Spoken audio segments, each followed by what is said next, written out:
This is the XNC Podcast, your Xbox newscast, featuring Colteastwood and Mag, hosting industry interviews and gaming talk live on YouTube every Monday night at 5 p.m. on the West Coast, 8 p.m. on the East Coast. For all of you listening around the world, XNC Podcast is available on demand on Spotify, Google, and Apple Podcasts. Welcome to the show. Join the chat, hit the like button, and let's get into this week's topics with the Xbox newscast.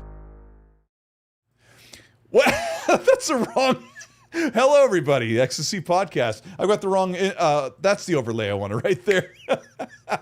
When you point, sometimes it looks like you're pointing like. Do it again, Meg. I know. Yeah, there you go. No, lower, like right there. You go, right in the lens. There you go. Welcome to the XNC Podcast. Mag and I weren't able to do the show on Monday, but we're here on a Wednesday. I just decided let's do it because Mag and I have been talking behind the scenes, and you've been cranking out content and meeting up with the audience, and it's been a crazy day for a lot of people around the world. And we thought if we talk about some video game stuff, maybe we could bring a smile to your face, have a couple laughs, and maybe get us talking about and thinking about the stuff that we love the most. So how are you doing, Mag? We're doing good, man. We're busy. A lot of stuff going on. As everybody knows, and I'm sure we don't have to really get into detail about it, but with all the problems with YouTube over the last little while, I've really been trying to push through it, right? So I've been pushing content, pushing even harder and harder and harder and harder, and just trying to, like, you know what I mean? Like, power through it. And right. So, it's been what it's been. But I got to tell you, the live shows have been absolutely amazing. The live shows have been fantastic. The last couple of magcasts that I've done last week, I did the makeup one on Thursday because of the disaster that happened on the Tuesday with the new hardware, and then I did the one last night, which will steady be the night to do it. I will be doing it Tuesday night steady. It was, unless people come up with a better, say, hey, this night might work better or whatever. But I don't know, doesn't matter. The point is that they've been really highly successful, a lot of fun. Last night, tons of new faces in the chat. It was great, good times, playing a whole lot of games on top of it. And then, of course, we're doing this. So let's get into it, buddy. What's been going on with you? Everything good? Yeah, everything's good. I was thinking about when you said pushing through like the YouTube problem. We didn't really explain, but there's kind of this interesting controversial issue with YouTube right now that I don't think has like a long reaching effect. And I thought we'd discuss it briefly because I have almost a decade behind me of working with YouTube behind the scenes and watching what works and what doesn't. And right now the problem is there's a automatic age verification. Everyone says AI, but it's mostly AI has been doing stuff for a decade, right? But it's an automatic age verification that only applies to people who aren't logged in. And so what I was going to explain is that some of our content, like, I don't know if you know this, Mag, but a solid 12 months of XNC Podcast is completely invisible to users who are not logged in. So the last show, or a year and a half, the last show is in mid-February 2024. I think it was like the show we did when we were announcing that Xbox was going third party.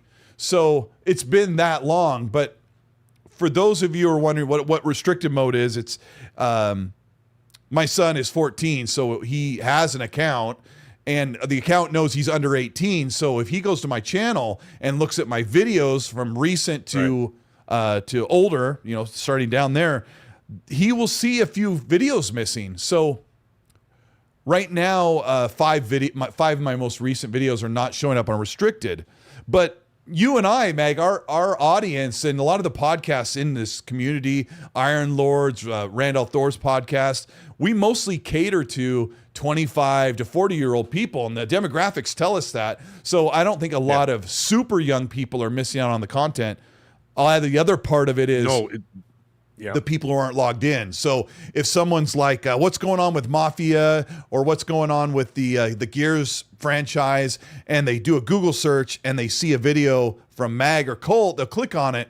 But once they click on it, if they're not logged into Google or YouTube, they would watch it, and maybe that I don't even know why it's a problem, but. No, there's something else though. There's another problem in there. Is what it did is that the AI algorithm that they implemented, which they were told not to, by the way, because they said that there were a lot of problems. But the CEO, the new CEO of YouTube is looking for short-term gains. and which is the biggest rookie mistake when it comes to CEO, because they're trying to impress the investors on the first, on their earnings call that comes up or whatever else. And what they do is that they're not playing the long game. They're not playing you look at the situation and be like, okay, well, over the next couple of years, there will continue to be growth in this and that and whatever. Anyway, the point is that what also happens, even people who are logged in, the AI algorithm is looking at gaming as a child's division. And what happens is when we make our videos, and of course, every time we or any other content creators make a video, when it says, is this made for kids? You know how it always asks you that question? I always put, no, it's not made for kids. I don't swear in my videos. I do on Magcast, but I certainly don't on my videos or anything like that. However, it's still not a child's show. So I always put, no, it's not made for kids. And I permanently now put that so they don't have to ask me every single time. Yeah, it's a default you should have for channels like ours. Yeah. Right, so it's a default. So I changed the default to no, it's not made for kids. However, what the AI did, so for example, let's just say I'll pull up anybody in the chat here. Seawolf Swim, okay? Let's just say Seawolf Swim watches 1 minute 12. of a Minecraft video. Let's just say he watches like whatever video. The AI is like, oh, he likes gaming. Gaming is a child's category. Immediately, without telling the user, it was changing people's settings into restricted mode. Because they had assumed, the AI has assumed, even if you're a 40-year-old man or a 45-year-old man or a 38-year-old woman, whatever, it is assumed that you are a child. Like if you use a lot of like laughing, crying emojis, it assumes you're 12, so it just puts you in restricted mode. Colt. So Colt's on fire tonight, folks. So that is why. Yeah. So the other thing I was going to say is... so people have to go into their own settings and change it. Sorry, go ahead. Yeah, no, I'm sorry. I should let you talk sometime. I have access to the algorithm or the analytics of my channel, and some 30% of my views can come from people who aren't subscribed. And I'm like, well, what percent of that is someone who doesn't log in? And there's a lot of stuff to get in the weeds. I talked to another fellow content creator about how, like I was talking to Hargeet Chani about, if you have an Android phone, you're very likely to be automatically signed into a Google account. So when you watch YouTube, if you click it on the outside, you're going to see it on your account, and it knows if you're 18 or not. But if you're on an iPhone might not have you auto signed into a Google account. It's just a lot of things that are happening. But the thing that will to end the discussion is that YouTube knows they've screwed up and they've hindered some ability or some amount of revenue that content creators could be making. But worse is they've hindered their advertisers who they are hosting. So if I've got a Doritos commercial on my video, right? Like Doritos gets 80% of the revenue, and then Google gives me like the leftovers. And so companies like Doritos or Domino's or Uber Eats or whatever are going to be outraged that they're going to see a big dip and see the reports on the news that YouTube is, hindering their ability to reach a bigger audience. And a public apology. I have just now started to manually reintegrate my ads on this show because someone complained the other day, and I looked, and YouTube is auto shoveling an ad every 3 minutes on a 2-hour show. Whoa. And if I was watching this, and I've had premium for so long, and people don't need premium. I don't even think of that either. Yeah, absolutely ridiculous. I'm on premium, and I don't even think about it because I don't get commercials on my YouTube. So for your stream, I will be doing this. For those of you who don't have premium, after the show is processed, I will be going in and deleting 40-some ads manually out of the show so that those of you who have ads aren't seeing. I don't think you see every 3-minute one. Like YouTube says, they're not going to see all of these. It's going to pick and choose and figure out what is the best for the show. But I'm like, yeah, right, YouTube. You're going to give them one every 5 minutes instead of every 20. So yeah, we will be doing that for you. But that's enough about the YouTube business. Crazy stuff going on in the world today. Mag and I want to talk about, we want to talk about the gaming stuff, kind of get our minds off of things and just have a good time and make up for lost time on Monday. And, if you're writing stuff in the chat about what's gone on today, of course, be respectful because you guys are an awesome chat. But, I understand if, the condolences, all that stuff. But there's the new stuff is just kind of pouring in. And I guess I'll start off by talking about on Monday, I will be flying out to New York to play a game that is in the periphery with Xbox. I can't say anything yet, but I will be in New York Monday, Tuesday, and Wednesday. I'll be coming home. So I'm looking forward to that. So my time is basically, Mag, I've just been biding my time playing nothing new because I'm so pumped about Borderlands 4 that I didn't want to start something else and have to shelve it. So, what have you been playing and what are you looking forward to? Oh, dude, I've been so busy. So what I did is I finished Little Nightmares Enhanced Edition, which I got for free for pre-ordering Little Nightmares 3. So if you do that now, folks, it doesn't matter what system you buy it on, Xbox, PC, or PlayStation. If you pre-order Little Nightmares 3, they give you Little Nightmares 1 Enhanced Edition 4K 60 FPS for free as a free download. So I did that. I haven't played it in years. So I played that and finished it. And then what else did I do? And then, of course, last week I was kind of pining about Chronos, The New Dawn, the game from Bloober. And I was like, man, I got all these other games I got right now that I've already, I've got Gears and Helldivers. I finished Gears. Helldivers I haven't really dived into as much, no pun intended. And then, of course, I've also pre-bought, obviously, Borderlands, Ghost of Yotai. And then on the Game Pass side of things, we've got Ninja Gaiden coming out. Silent Hill F, I'm saving for a little bit later on. Maybe like a Black Friday kind of thing, get a little bit of a deal on it. So anyways, I'm doing that. And then I'm pining about this Chronos New Dawn. I'm going, but God, that game looks amazing. Yeah. I'm like, I really want to play it, right? I'm just like, but I just can't justify buying another game. My wife will kill me. Out of nowhere, the maggots, just all of a sudden, two specific guys bought me the game. Really? So they got me the game. Yeah, coolest. I had Arrow Nation and Chris Malone. Shout out to those two dudes, to fellow maggots out there, huge supporters of my channel. And they paid for the game. They're like, here you go. You got Chronos New Dawn. I'm like, no way. So literally, as soon as I went off the air last Tuesday, thank you. No, I don't. My wife hates me. She thinks I don't deserve anything. Anyways, in all seriousness, charlatan. As soon as I'd done the show, I downloaded it, and off we went. Yeah. And then I started playing it. So I've streamed it twice. And I've been playing it in the background because there's some like really grindy areas, and I don't think that would be great for streaming, so I'm not showing that. So I'm playing Chronos New Dawn, and I'm on the second last level of the game. I am currently also writing my marinated review for Chronos the New Dawn as I'm getting it all together. So I got all my notes and everything else and whatever, and I'm going to wrap up the game, and I will do that before Borderlands. So tomorrow is what? Tomorrow's Thursday, right? Yeah. Borderlands 4 might be out tomorrow at like midnight. I haven't. It's tomorrow at midnight. I already checked. Okay. And there's no early release. There's no anything. The only people who get it a little bit earlier is New Zealand because of the times. Australia, I think the time zones, whatever. But it should be all around the same time. There's no early access, nothing like that. Previews are good. Sounds like previews are higher than 3, which is a good sign for us. Yeah, that's great. I mean, it looks fantastic. So I'll get into that. So yeah, I'm going to be doing my marinated review on Chronos, the New Dawn. I could just tell you this briefly. It's fantastic. Yeah, I was talking to Red Wolf. He's really liking it as well. And it's not like Dead Space. It's not like a Souls game. No. It's like a mishmash of all of those things. There's like a sprinkle of Souls in there where you save your save point or whatever. There are very few areas where you actually get to continue the game moving forward.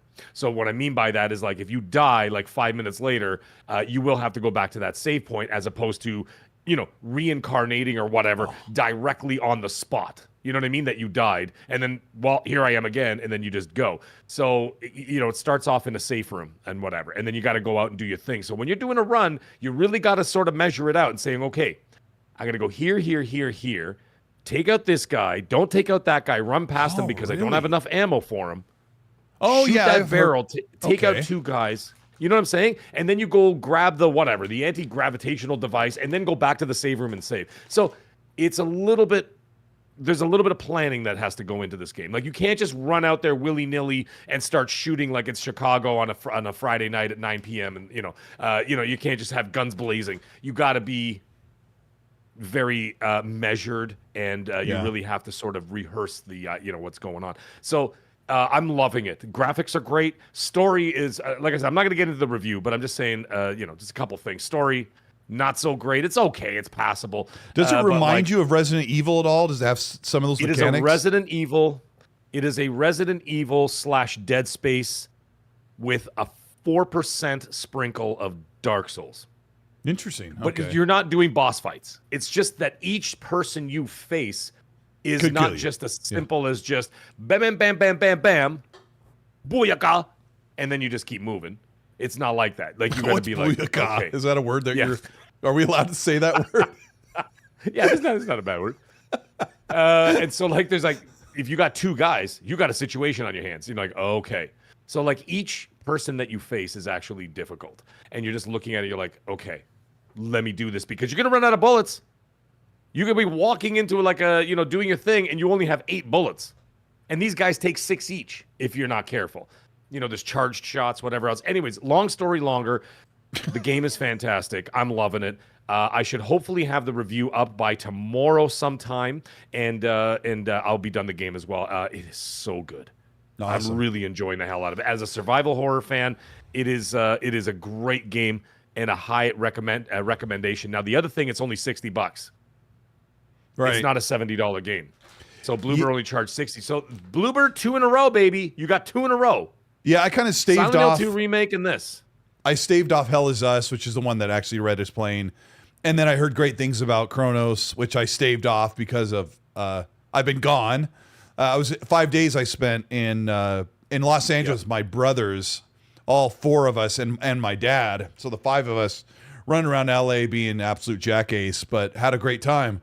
But I've been out of sorts where I haven't had a lot of time to sit and just crank through a brand new game. I also staved off the Order of the Giants Indiana Jones DLC. My buddy finished it, loaded it up one night and played it for 4 hours straight and finished. He said it was great. And I'm like, I haven't even done that. So what I've done instead is, some of you who are here would know, is I've hung out with Red Wolf, Game Seeker, Hargeet, and just played around on a couple of games where I'm just kind of have my mind shut off so we can hang out. Ben Tom says, Colt, hope you and Kurt had a great time with the family on your trip. We had an absolute blast. We stayed in an Airbnb, and my dad had his own room in the middle. My younger and oldest brother were in their own room with 2 beds, and my brother, who's close to my age, I'm super close with, we were in the same room with 2 separate beds. I mean, I could have made that sound really, really diabolical, but we were going to do all these things. And the first night, my brother and I went to bed at 10. We're like, let's go to bed now. We've been flying all day and carting our way into LA. Let's get some rest. Let's hit tomorrow with everybody. And my brother and I went and laid down, and the lights were off, and we started talking, and we talked for 3.5 hours till 2 in the morning, Mag. And I'm almost 50 years old, and he's just 2 years younger than me. And we just talked about high school and all the stuff we've been through, and our jobs and our parents and just everything. We were just laying it out on the line and laughing and telling stories. Good. And got up the next morning. I'm like, I couldn't even put my contacts in. My eyes were so tired. But yeah, we had a great time. So I haven't been playing games. So yeah, thanks, Ben. Appreciate that. Let's talk about the gaming news. We appreciate you guys for being here. Hit the like button, show your support for Mag. You can hit his link in the description to subscribe to his channel at the Mag Show. Let's talk about the gaming news. The first thing on the docket is the MachineGames, who just gave us Indiana Jones, said we're not done with BJ Blazkowicz. We are making it. It is a trilogy. They are making a 3rd Wolfenstein. Interesting to this, because I reported like maybe 4 years ago or 3 years ago that Wolfenstein 3, whatever it was going to be named, I had a nickname. I even made a fake logo for it. The Wolfenstein 3 game would be coming out very soon. Turns out, apparently, Mag, I don't know what you've dug into with MachineGames. I think they were working on Wolfenstein, and then they completely sidelined it because this Indiana Jones project fell into the laps somewhere around 2021. So, what's your history with the recent Wolfenstein games, and what are you expecting? The Wolfenstein games of recent are amazing. I love them.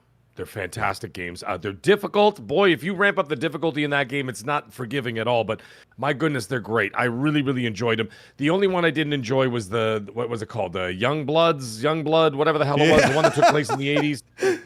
Interesting side note, Mag. Yeah. Arcane Austin, that ended up making Redfall 2 or 3 years later, was the heart and soul of Wolfenstein Youngblood in concert with Machine Games. So, well, isn't that a surprise? Yeah. So yeah, anyways, I really enjoyed those games. The stories were fantastic. They were wild and crazy. They were basically like remember the movie Crank? They do 2 of them, Crank 1 and Crank 2 with Jason Statham. They were kind of like that. They were so bizarre and extremely violent and totally over the top ridiculous. Like, BJ Blazkowicz getting his head cut off and then they like put it in a box and then they say, you remember that? Oh my gosh, my jaw like, dropped. Oh yeah. They're like, okay, let's attach this severed head and put it on ice. It's probably one of the most game is shocking. 10 years old. The game is, it's almost 8 years old, and one of the most. What the hell? One of the most moments, yeah. Anyway. Yeah, it was hilarious. I'm just like, okay, so now his head is actually on a different body now. It's like on a robot body or some crazy stuff, and I'm like, this is insane, but it doesn't matter. The point is, it was great. So you can't have a trilogy without an actual trilogy. You know what I'm saying? Sure. You can't do big words from Mag two tonight. games, and then all of a sudden they're like, oh no, the trilogy now means 2. Or whatever, right? So it's like, what the hell are you talking about? You got to do a third game. So we always kind of knew a third game was coming.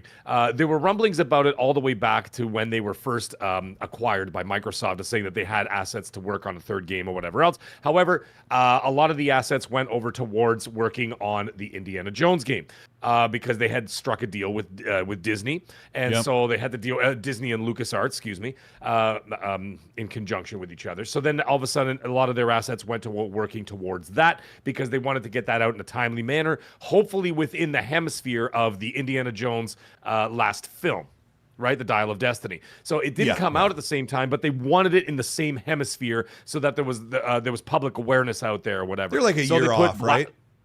Right. So they put Blazkowicz on the back burner for a year, basically. And now they're talking about it again. Now that the Indiana Jones DLC is over with, now they're saying, okay, well, here we go. This is what we're going to be doing. We're going to work on that. And listen, you got to do it. You got to do it because, like I said, if you don't do, you can't do 2 games in a trilogy and not have the third game. You got to have the third game. And I love the series. I love what they've done with the reboot, if you want to call it that, or reimagining of the series. Wonderful. It's been great. Even someone mentioned the Old Blood DLC was great too. Yes, it was really good. Seawolf's, yeah, that was really wonderful as well. So I'm totally in. So whenever it comes out, I'm super excited to play it. Can't wait to play it. And if you haven't played it, folks, go into Game Pass. I mean, I would imagine most people in this chat, especially for this podcast, I would imagine most people have Game Pass. So if you have Game Pass, they're in there right now available. Just give them a whirl for an hour or 2. Play around. Like, they're fantastic. Trust me. There's a reason why they didn't take off with the trilogy right away. And thank goodness that Indiana Jones fell in their laps, and Todd Howard's like, you guys do this, you'll be perfect. Wolfenstein New Colossus in 2017 didn't sell terribly well. When I looked it up, it said it sold 500,000 on Steam. Of course, it probably did very well on PlayStation and probably fairly decently on Xbox, but you could probably guess that Wolfenstein New Colossus maybe sold 2 million copies.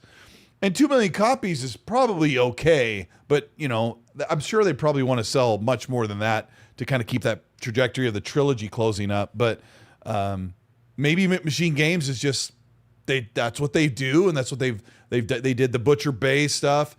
They've taken over the mantle of Wolfenstein, and they have one more story to tell, because the story they continued off with Youngblood when you play as his daughters. What a horrible game that had excellent gameplay. That wasn't a fitting way to say goodbye to BJ Blazkowicz when he's 45 years old. Yeah. No. It was not like I said, it was never intended to just end there. And you could see the way that the second game ended. I won't talk about that, but I'm just saying the way that it kind of finished off, it wasn't going to be a situation where you're going to be like, oh, that's it?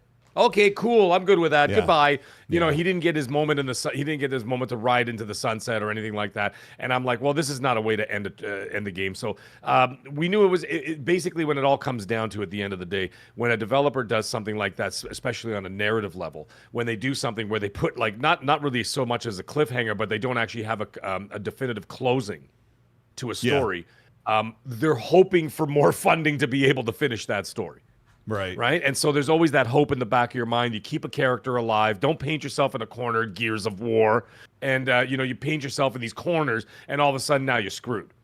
You know what I mean? And now you're like, oh, okay. So now let's say they give you funding for another game. Well, like, well, what do we do now? Everybody's dead or gone or whatever. Like Gears. All right. Well, let's do Phoenix's son and the other broad, whatever her name is. And then how many times have I told you? Never call chicks broads. I didn't say that. It was you. You said it. It was me. I threw my voice. Dude, I've never called a woman that. I just say it for fun, just for shock value because it's funny. But it's also a line from UHF from Weird Al. He goes, "How many times have I told you? Never call chicks broads." Yeah. Bring me another martini, you dingy broads. It's like a 1930s thing to say. Oh, see? Oh, my God. Yeah. See? I'm going to rob the bank, see? And you dingy broads are going to do nothing about it, see? You're not going to be called no coppers, are you? Dingy broad. Oh, somebody's been playing too much Mafia. Happy birthday to Kills180 in the chat. Who happy says, birthday. Where is it? Hey, guys, glad to got to see the show this week. It's my birthday today. 32 years old. Woo! A bit of a different feeling this year. What? Though it'll be all good. There's no difference being 32. You can't tell the difference between 31 and 32. You'll feel it when you're 50. You'll feel it when you're 50, maybe. Yeah. 50, you feel it, bro. I think 36 or 38 is when I got my first aches and pains, like my back started to hurt. I stood up. Oh gosh. And I'm like, oh, I'm so old. And now it's been 50 years since then. But happy birthday, Kills180. Well, yeah, I've been in pain since the 90s, so like that's never gone away. It's been 27 years of pain because of my career. Like, well, I'm being on my feet all day, having a hard physical job, doing working in a professional kitchen and stuff like that for all those years. And trust me, man, you're always in pain. But then you start to feel extra pain because you're like, oh, well, I just worked 12 hours and I'm busted and my whole body's broken. Let me go get drunk till 4 o'clock in the morning and then get up the next day. You'll feel that when you're 50. Let me tell you something, and that's why I don't do those 12 hours days anymore and all that kind of stuff. Like, no, there's limits. But either way, happy 32nd. You know what? I don't want to say I want to rewind the clock. I really don't, because I like where I am now. I do too. My children. I don't want to be back when I'm 32. My children aren't born yet. I didn't even meet my wife yet. Oh my gosh, bro. I was ahead of you, but Kills, I don't know where you're at in your life if you have kids or anything, but I look back at 32. My kids were very, very young. Like we were car seat to help tie their shoes. Maybe you're carrying around a diaper bag. Those days were amazing, but I don't know. I'll just say this in light of events. Maybe right now is the good old days, And I say this to myself often, Mag. And I remember when I was about 32 and I was helping my friend with he was renovating his front yard and building this retaining wall. We were doing all this cool stuff, and I brought my truck over and we all like made pizza, and he's super Italian, like super duper Italian. He made homemade pizza and all the kids were running around and we had just started our jobs, and I'm like, man, what if right now is the good old days? And he said, indeed. And so I tell myself that, what if right now, right now my kids are teenagers or older and they can go to the movies and I go karaoke with my oldest kid. Right now is the good old days. And listen, people worry every day about should be your good old days.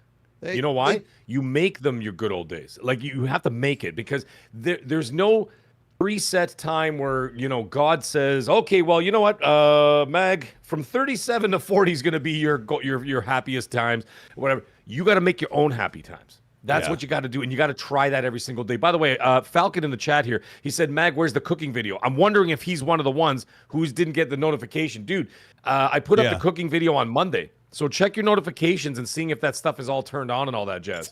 Yeah, and if you're on Twitter, you'll see his notifications, but I have on Twitter, if you have because the bell I have on, to physically put them out.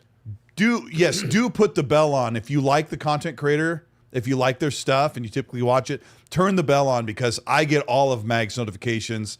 I get all of Red's notifications, and I get none of Rand's because I don't want to see Rand's. No, I'm just joking. I have Rand's. No, I turned his off. Yeah, for sure. See, some other people would. Snow Dragon, same thing, dude. The video's been up for 4 days, so go check it out. My Munching with please. Mag. I did a Borderlands edition, and I did it on Open Fire. So please go check it out. Go check it out. Get entertained and support what Mag does and get hungry. Tall Geese Zero, thank you so much for the Canadian $5 super. Says this is a nice surprise for Wednesday. Happy Colt hey Colt and Meg. I can't even read. Thank you. I'll do it again. Well, this is a nice surprise for a Wednesday. Hey Colt and Mag. There, see, I can read. Game Seeker, my good friend. Thank you so much for the 5. Says thanks, fellas, for doing the show, listening while driving home from work. That's awesome. And I hope he can picture our ugly faces while he drives. We just had one come in from our good friend H2O, the man, the legend, the most handsome man in Dubai. Says, peace and love. Colt Mag seems the only time I spot you folks live is when I have a rough night. It's 4 a.m. here. Question in the following super chat due to character limitation, if I may. Well, bro, of course. Yes, where is the follow-up question? We will read it as soon as you. He's probably typing it as we speak. Yes, because I haven't seen it yet either. I'm keeping an eye on it. So 4 a.m. Yeah, rough night, man. Do tell us, follow up and tell us what the rough night's all about. Please do. Yeah. I mean, you don't have to go into details if it's something horrifying, but I'm just saying, if you got questions for us, we're right here, buddy.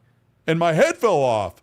Meet the Cheater goes, never too old to learn to read, Cole. And I couldn't even read it. I'm just going to. It's okay. It's okay. Yeah. His golden years are behind him, remember? We said that. Yes. Okay, I'm going to keep an eye out for the follow-up question from H2O. Yeah, cool. You guys are Fast awesome. Chevy, thank you, my friend. So some of the big news that came in, Mag, was struck up massive excuses, deflections, but I think there's a couple reasons. Helldivers 2 sold extremely well, and according to I'll call them anal analytics, Alina Analytics, which has been kind of spotty on their reporting because one time they used player count on PlayStation on Xbox due to how few people reviewed it on the storefront, which they got lambasted for. So take it with a grain of salt. We'll just report it as we get it. But the report was that it sold faster, just a little bit faster on Xbox than it did PlayStation. And I thought I'd ask you, Mag, you and I are kind of about the same Helldivers fans, but what do you think the reason is that it popped off so quickly on the Xbox consoles? I'm actually surprised. And I talked about that in my video that Google crushed. Get over it. I can't get over it, man. I can't get over it. I know. Anyways, we work hard. In all seriousness, in all seriousness, I talked about it and I said, well, it actually was rather shocking. And the reason why is because I was saying, if I was a betting man and I was sitting in a casino and you put in front of me Gears of War Reloaded and Helldivers 2 on the same day, not only that, you also had Gears Reloaded on Game Pass. So I would imagine most people on Xbox would already be subscribed to Game Pass. You're essentially getting the game for no extra charge. Plus, it had the multiplayer implemented into it. So I'm like, okay, it's right there. I never thought in a million years that they would sell a damn near 1 million copies on Xbox at full price, basically. I did not expect that, and I believe I said it right here on this show. And I'm happy to be wrong, folks. That's why I have no problem with that. I mean, we don't like it. I couldn't believe it. No, I don't. Yeah. But I talked about it in the show. I'm like, oh, Gears of War will be way bigger than Helldivers will on Xbox. Like I said, because the accessibility is right there. You want to pay your $40 or $50, whatever it is for Helldivers. It's $40, I think. And or you could play Gears of War essentially for free because if you're already subscribed. I understand it's not free, but you know what I'm getting at. And I'm like, oh, no, Gears of War. And, of course, Gears of War being so synonymous with Xbox, I'm like, well, they're all going to play Gears. It's going to be, that's it. And it comes out the same day. I'm like, Helldivers 2 sales are going to suffer. Boy, was I wrong. I figured Gears Reloaded wouldn't do very well. We already had the Ultimate Edition. Yeah, I thought it was going to be the big hit, and I was wrong. Helldivers 2 has once again proven its its greatness essentially. So 12 million copies on Steam, give or take, 5 million on PlayStation, and now 1 million on Xbox. That is insane. Yeah, it is. And I really didn't think that a year and a half later, after the release of the game, that it was going to have this much steam, but it does. And the numbers are there. The active users are there. The player numbers are there. And I'm like, what is happening with this? It is remarkable that game will not go away. It just keeps coming back and coming back. It's fantastic. I love it. I want to see it.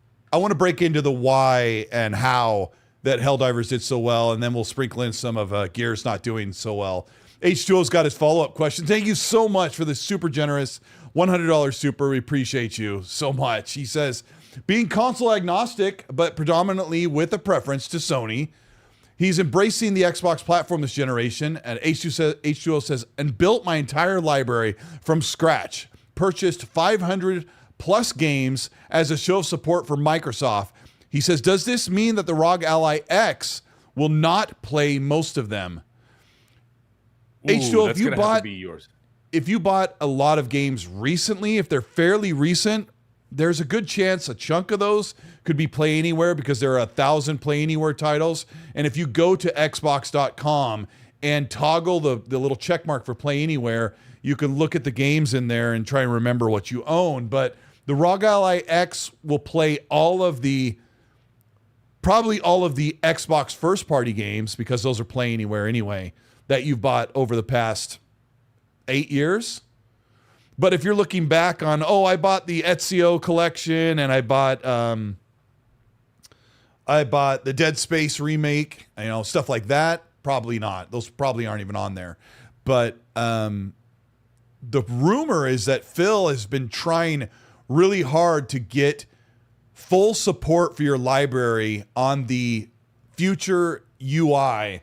So I was just thinking about making a video about this today, because there's this new black with gray UI for Xbox. Right now, the Xbox app is like green and gray. So the new UI that's going to be loaded onto the Xbox ROG Ally X and the next generation Xbox console and regular PCs is supposed to have all this compatibility across storefronts. But Phil is trying to take your owned console games and say, this is considered an Xbox, but it's a tough battle with license restrictions and things like that. So, I would say a good chunk of those games would not be playable on the ROG Ally X if they're older console games. And that's one of the things that they've been fighting for and trying to explain to people, that this thing is, the ROG Ally is not really a console. It's more like a PC with some console support. So, he says, I've heard the system will not play Xbox title by default. Expect local via net streaming. Yes. So pretty much a large chunk of the library, anything on Game Pass, they're working on case by case. They're just dumping games into xCloud, so you'll be able to stream them. But, streaming I'm sure streaming where he lives is really, really good. But it can be spotty even in the States where I am. I was at Walgreens today at a pharmacy, and it's like this dead zone in my city where I'm down to like half a bar, and I can't even get anything to load. So, let's thank you so much, H2O. Appreciate you so much. If you have any questions, if you have any future questions, come to the Magcast and you can ask them there. You know what I'm talking about. Yeah, H2O, go show some big time support for Mag as he grows his channel. We were talking before the show, and he was like, "Cole, I'm really excited. Everything's been popping off." And I was in the middle of doing some stuff, and I'm like, "Congrats, man!" He's like, "Hey, I'm not bragging. I'm just happy." And I said, "Bro, trust me. Like, I don't say congrats lightly, because I know what it's like when people are like gathering around and they're high fiving you and they're showing their support. It's the best. You guys are all amazing." Let's talk about why Helldivers kicked off. I'll say a brief bit and take it to you, but Helldivers was like tailor-made for Xbox. That's one of the things I hear a lot, is that, it only did well on Xbox because PlayStation built up the hype over a year and a half, and I don't believe that's true. The game was just amazing from right out the gate. Like, I remember when they showed, help me out with this, Mag. When they first showed Helldivers at State of Play, and they had the funny, quirky humor and the awesome third-person shooting, my memory is back then, before the game launched, people were like, something's cooking. What do you remember? Yeah, when they first showed it, first of all, I actually thought it was. I mean, as everybody else would have made the same mistake, I thought it was Starship Troopers. And I thought it was. I'm like, oh, it's Starship Troopers. They're doing another game about that. I'm like, didn't they just do a game about Starship Troopers and it didn't do well? I'm like, they're doing another one, and then I'm like, oh, it's Helldivers. And then when they say it was Helldivers 2, I'm like, oh, I wasn't expecting that. Yeah. So I was super happy about that. So I'm like, all right, that's fantastic. So what was I was the super excited for it. The reception was pretty high. Yeah. Yeah, and then even when the game came out, when the game dropped, I mean, it did incredibly well right out the gate. The first Helldivers did okay, if I'm not mistaken, but I never played the first one. I'm just remembering from people telling me. Yeah, I don't remember it either. It's like for example, like Space Marine 2. Like everybody's like, oh, Mag, you should go back and play Space Marine 1. I'm like, I didn't even know it existed until Space Marine 2 came out. I mean, people did, but you're right. Not a lot of people played Space Marine. Yeah, 1. like it seemed like it was a very PC game. You know what I mean? Like that kind of thing. It wasn't really like a console thing. It wasn't being talked about on the PlayStation and Xbox as much as like the PC Steam users and stuff like that. But anyways, yeah. So with Helldivers, I was like, yes, okay. And of course, I bought into it. I drank the Kool-Aid. I bought it right away. And my wife and I played it for a couple of weeks. And I told you a million times before, after about 3 to 4 weeks, I was done with it. And I was just like, I'm done with this. And I never picked it up again. However, I have it re-downloaded because I have a bunch of people in the community be like, yo, Meg, I want to play Helldivers with you. I'm like, listen, man, if you see me on, throw me. I still have yet to receive an invite, but if you see me on there, and like I said, I'm sort of elusive. I'm here, I'm not. I'm there, I'm not. I'm online, I'm not online. And like, you have to kind of catch me when you can. Catch me if you can. But I'm like, yeah, throw out a thing, and like I said, I have it downloaded, ready to rock. But some other people are having trouble with me because I'm if they're doing the cross-platform, and I'm like, just type in my gamer tag and like the search thing, it should show up. Yeah, and once you add them, like you do the social hub. Yeah, you'll see them on the social hub. Yeah, I've got it on Steam. Yeah. I don't say this often publicly because if I don't jive with a game that other people love, I kind of keep it quiet because I want people to absolutely love the thing that they're loving, even if I don't. But yeah, I've played maybe 10 matches of Helldivers, and I don't see the. I don't know. I played him with KY Bob and Dante and Red Wolf 2 different times recently since it's come to Xbox. I played on Steam across the platform, and I'm like, when do we extract? All right, it's cool. Let's get and I unlock all these cool things, and then I went and did the next one, and it crashed right before, like as we were extracting, and I didn't get any rewards. But I'm like, I'm good. I'm gonna go back to the game I'm playing, and I'll stay in the party chat with you because I'm not having the time of my life. But it's still a really solid game. I can see why people love it. So, but I think let's go back to talking about why it did so well. Yeah. That's funny. Straight Duval in the chat, you clown. I literally just said it 4 minutes ago. Are you not paying attention? Or maybe hearing is not your strong point. Yeah. He goes, Mag was on Moot Show. Of course, English is clearly not his first language. Mag was on Moot Show. Mag is with 2 Gs. Show acting like Xbox guys wasn't going to buy it. Okay, that's a grade 2 level of English. Let me tell you something. I literally just said it 4 minutes ago. Mm-hmm. Did you not hear that? And I'm like, I was clearly wrong because I even said it on this show, clown boy. So don't come in here talking crap. Yeah, Jerry on Colteastwood. Yeah, he'd already covered all that. Let me. I literally said it 4 minutes ago. There's Mag's channel link for you, H2O. You can go there. There you go. At Straight Duval, come visit me on my show. I'll say a lot more harsh things on my channel. Desert Cruiser goes, when is Mag going to collab with Ono's Alex? Oh my gosh. I am. He's Banana Boy. Banana Boy's going to wear his suit, and I'm going to wear a gigantic condom with the face cut out. And then we're going to look like Gumby. Yeah. I don't know what else there is to say other than I don't really personally feel like Helldivers 2 sold faster than PlayStation. And if it did, because there's no way we can have we don't have the actual metrics, and we'll never get them from Xbox. But if it did, I think it solely did that because Xbox gamers are attuned to competitive and cooperative shooters. And I don't know. It's just the game was really popular. I think with like they were talking about how if I'm not mistaken, they were talking about how the first 6 days of sales or whatever the heck it was. They were talking about that. It was like, oh, the first 6 days of sales on Xbox were faster than whatever to reach this goal, to reach the goal of like, I think it was like 660,000 copies or whatever. By the time the PlayStation had done it, Xbox had done it faster, or something like that. I don't know. It was like pulling at straws. It was something silly. I'm like, okay, like I mean, I understand. I'm like, that's great. I'm like, I don't understand how people pull these metrics just for, angling a narrative or something. It's all like, console war stuff. Too. It really is. It is. If you devolve it down, like, Xbox sold better on full moons on the third month of every year. Xbox so better. True. And then all of a sudden, it could be like, PlayStation sells better in the Bahamas at 4 a.m. Therefore, when you're running a fever, Xbox has no games. You know what I mean? Like, people will do stupid stats like that. And I'm like, what are you doing? Just give me this the thing number. says. Yeah. However, there's more evidence highlighting the success of Helldivers 2's Xbox launch. According to Elite Insight Analytics, Helldivers 2 has sold nearly 1 million copies. In fact, 926,000 copies. More than the original Helldivers 2 PlayStation 5 launch in the same time frame last year, which I think was the first 6 days.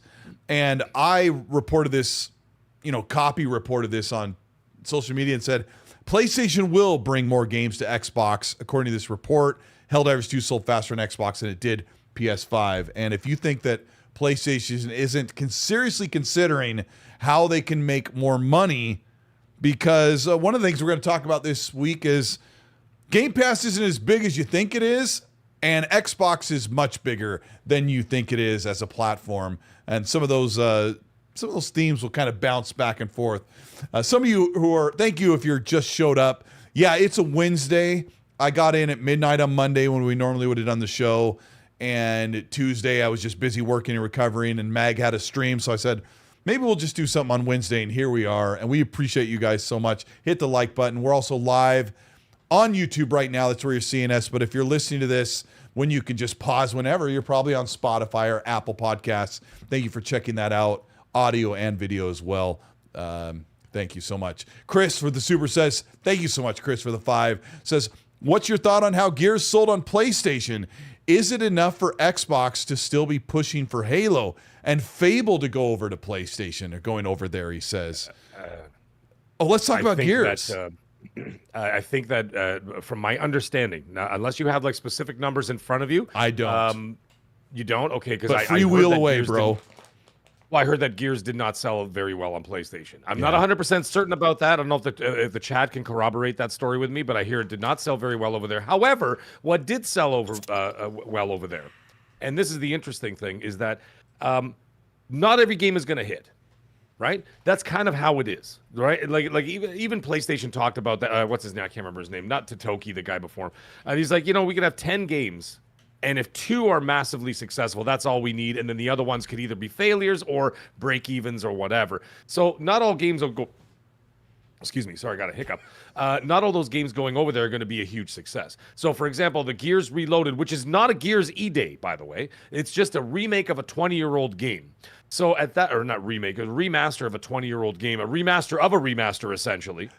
So before everybody talks smack about, what's it called there?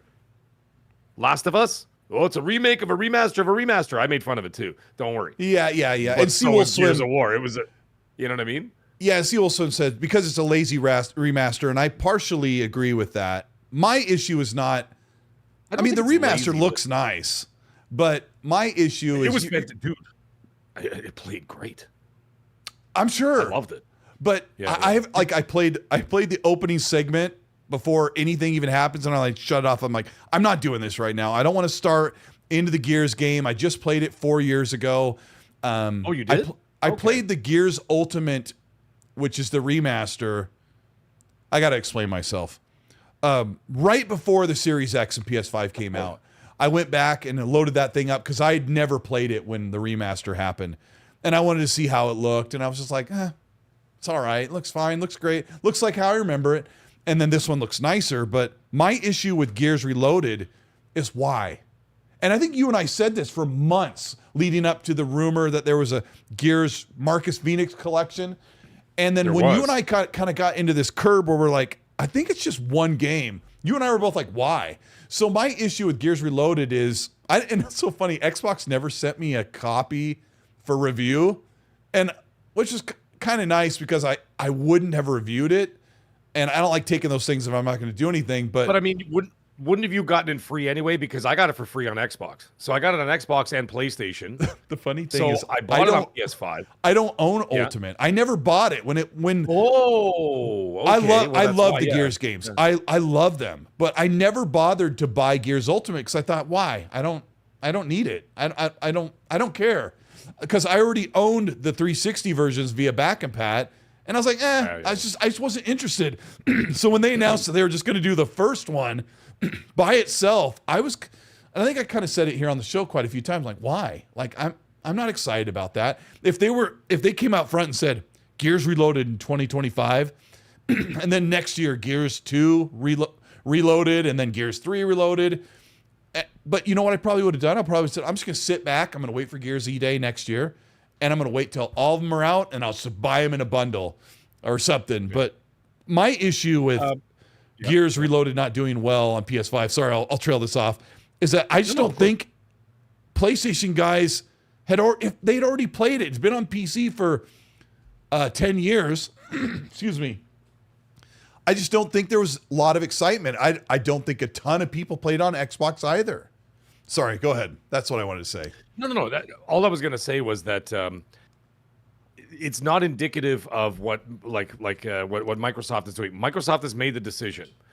Those games are going third party, and it's the way it's going to be. They're not changing. They're not reversing course on any of that stuff. However, the thing is, if you look at a game like Gears Reloaded, which is a remaster of it's a remaster of a remaster essentially, of a 20-year-old game. That's not the same as like selling 5 million copies of Forza Horizon 5. So for everyone that doesn't do incredibly well, let's say like a Gears Reloaded, you might have a 5 million copy selling copy game over there with a Forza Horizon 5. Forza Horizon 6, it's going to sell at least that, maybe even more, right? With the new game, right? Because don't forget, at that point, Forza Horizon 5 was like a 2-year-old game or 3-year-old game. Was it 3-year-old or a 2-year-old game? Can't remember. But either way, it was 20. I think it was 20. 4 years old. 4 years old by the time it came to PlayStation. Okay, so 4 years old. So it sold 5 million copies in a 4-year-old game. Now, a brand new Forza Horizon 6, if we got the whole Tokyo thing and this and that, you could sell anywhere from 5 to 10 million copies of that on PlayStation. Okay, so for every Gears of War that doesn't sell well, your Forza will sell well. Fable, if Fable really hits the way that we hope it does, that could sell 5 to 10 million copies at least on PlayStation as well. So they're not going to to answer your question, they're not going to slow any of that down. That's going to continue to move forward. And like I said, not every game is going to hit the same way. And I think that Gears E-Day is going to be monstrously, no pun intended, is going to be monstrously popular on PlayStation and Xbox and whatever. I think it's going to be a big game. And I think it'll sell incredibly well over there. But again, I think we were asking for too much for a 20-year-old remaster of a remaster. Now, the game is amazing. I played it on the Pro and Xbox. I put it through its paces. And you could put it up to 120 FPS or whatever else, and it is awesome. The only thing I haven't done yet, I haven't played it on PC, which I will, because now I'm PC Magster Race now. It'll look the same. You heard that correctly. PC Magster. Yeah, somebody in the chat like half an hour ago says if you told Colt what PCMR is yet. Yeah. Yeah, no. Like somebody changed that in my chat when I was doing the Magcast. They call me PC Magster Race, and I was like, "Oh, that's clever." I'm like, I'm going to use that. You did so much with your PC you were using last week or the week before, trying to figure out how to do streaming, game, podcasts, all this stuff, and then the thing just like burst into flames. And you call me, you're like, "Colt, fire!" Yeah, no, it was done. And then I got this baby over here, so she's all colorful and nice. That's awesome and good to go. And of course, I can upgrade at any time, right? So if I want to put in a 40 series or a 50 series, I could do that. Yeah, whatever. Just buy the card. You'll get a lot of mileage out of it. Yeah, once you get up to a certain tier, once you get like mid tier. You're set for a long time. So it is mid-tier because it's a 30 series, right? And I'm like, I don't need anything above a 3060 for what I'm doing. I'm not really doing high performance gaming I don't need a 50 series. No, you're doing rendering and streaming. Yeah, absolutely. Yeah, that's why I said that thing's going to last you for a long time. Yeah. So it Yeah, should be so all right. But I that's mean, awesome. again, I could also upgrade, right? So I mean, Yeah. the parts are interchangeable. So the guys tell me like, hey, no, you could do all that. But anyways, I'm not gaming on that. So I tried it on the 2 different consoles, and it literally looked like a brand new game to me. The only thing that you could tell were just really dated, and I think someone in the chat mentioned it, is that when you get to the cutscenes and like you see the faces, you could totally tell it's 360 cutscenes because the faces look like they're so Botoxed because they're like so smooth. It's just like eyeballs, mouth, and smooth like skin. It almost looks like a girl that, like I was saying before, a girl that doesn't know how to use a filter on Instagram. Oh, So yeah, just it's like a just Snapchat filter. Way too smooth. Yeah. Yeah, that's the problem with some of that stuff around that era. It looked amazing at the time, but it doesn't really, it doesn't translate well in modern graphics. But They didn't have to, because for a cutscene, I don't think it was that important. I think that the fact that they worked on the game itself, when you actually get into the game and play, it looks like it just came out. I can't honestly see that. That it's an old game. Like I'm looking at, it, I'm like, this looks amazing. Like the actual gameplay. My issue was I was using some Gears Ultimate, which is the 2014. Is that what it is? I was using the Gears Ultimate, which is only 1080p. I was using that footage from Xbox, which it's only 1080p. I was using that for videos when I was talking about the upcoming Marcus Phoenix collection or Gears Reloaded. And every time I would go load up a random chapter and record a clip to make the video off of, so I had nice footage. And I'm like, this looks really good. And so what you're getting is just a little glow up. And Seawolf Swim said something earlier about how incredibly well Metal Gear Solid Delta did. The difference being that game has kind of been locked away for a couple generations. And Gears Ultimate has been available to everybody for a decade. Anybody could have played it. And if you're on PC, you could have got it to look as good as it possibly can look. And it makes you wonder, has Gears dropped down in the excitement meter? And you could say, yeah, Gears isn't as hot as it used to be. But then rewind to 2024 when that Gears E-Day trailer dropped, and you're like, no, Gears is still hot. This is what people want. People were thirsting for what the old games. I also did a video about that. People were thirsting for the old games, and the reason why is because Gears 4 and 5 did not do that well. It's not a mystery. They did not do that well. They did not have the retention. The Gears of War 5 multiplayer died in the first 5 weeks. Done. It was a ghost town, except for the sweaties. And it just, I remember reading about it, and they're like, yep, the users on the multiplayer fell right off a cliff. It died on impact. And I think it had a lot to do with the direction of the story. I thought we talked about this before. Gears of War 4 was an abomination, in my opinion. All those friggin' robots. Monster destroyers. Yeah, and we'll send droidicas. And I'm like, come on with the rolling robots. And the antagonist was annoying and not, Yeah, nobody cares about Kate and this and that. Nobody cares. And clearly nobody cared because people weren't playing it. But then they show E-Day and they show Marcus Phoenix and they show dark, gritty, gross, scary, horror theme. Everybody's like, yo, we're back. And this nothing is what you do. sells like a bromance, right? Well, yeah, and then the other thing, of course, and then you had Dom and everything else, right? And then the other thing is that I talked about that in my video. I'm like, playing Gears of War Reloaded reminded me how good those other games were compared to what they are now. And I think that a return to form is on its way. Coalition is not a stupid studio. They're a fantastic studio, incredibly talented developers. They destroy Unreal Engine. They make their slave. I was gonna say something else. It's their dog on a leash. They know how to walk that UE5. People call the Coalition up and ask them to come help with their UE5 game. Digital incredible. Foundries, John Linneman, one of my favorites, said that the Gears 5 visuals in UE5 are head and shoulders with the greats like Naughty Dog. And Gears 5 is beautiful. Yes. Machine XP goes, an abomination. Well, first time I heard that when you were talking about... I hated that game. When you're talking about Gears 4. I liked Gears 4, but it is... Gears on the lower better. tier. It's on the lower tier for me. Like, funny enough, 3 is probably my least favorite one. And then, I actually didn't like 3 that much. I didn't. You know what I I replayed liked it recently. 3? I replayed it in 2019 because Gears 5 was coming, and I'm like, I need to go back and finish Gears 3 because it's the only one I hadn't finished. and I had to go like make my way to the halfway point where I gave up on it when I had a 360. And I was like, I didn't like it that much. And so I put like Gears 2 and 1 and Judgment on my top list. Judgment, I thought Judgment was better than. I was saying if I were to put in order of best games, Gears of War 1 and 2. Oh God, I can't pick one over the other. But I mean, Gears 1, I just played it, and it was phenomenally better than anything that I've played outside of Hive Busters there. But if you play 4 and 5, it is leagues better than those games. It was scary. It was entertaining. It was horror themed. I was afraid to open doors. You know what I mean? Like I was just like, oh my God, I don't want to go in there. I had like there were areas of survival horror. It was wonderful. And anyways, whatever. The point is, someone keeps asking that about Gear 6. This is not. I will just say this: Gears E-Day is not just a prequel. That's all I'm going to say. So I would co-sign that as well. It sounds like I'll say it seems like Coalition. When they showed that trailer and they saw the response, and Gears was like trending that month, that they know that this is what makes Gears and this is the way they need to go. I stand with Mag.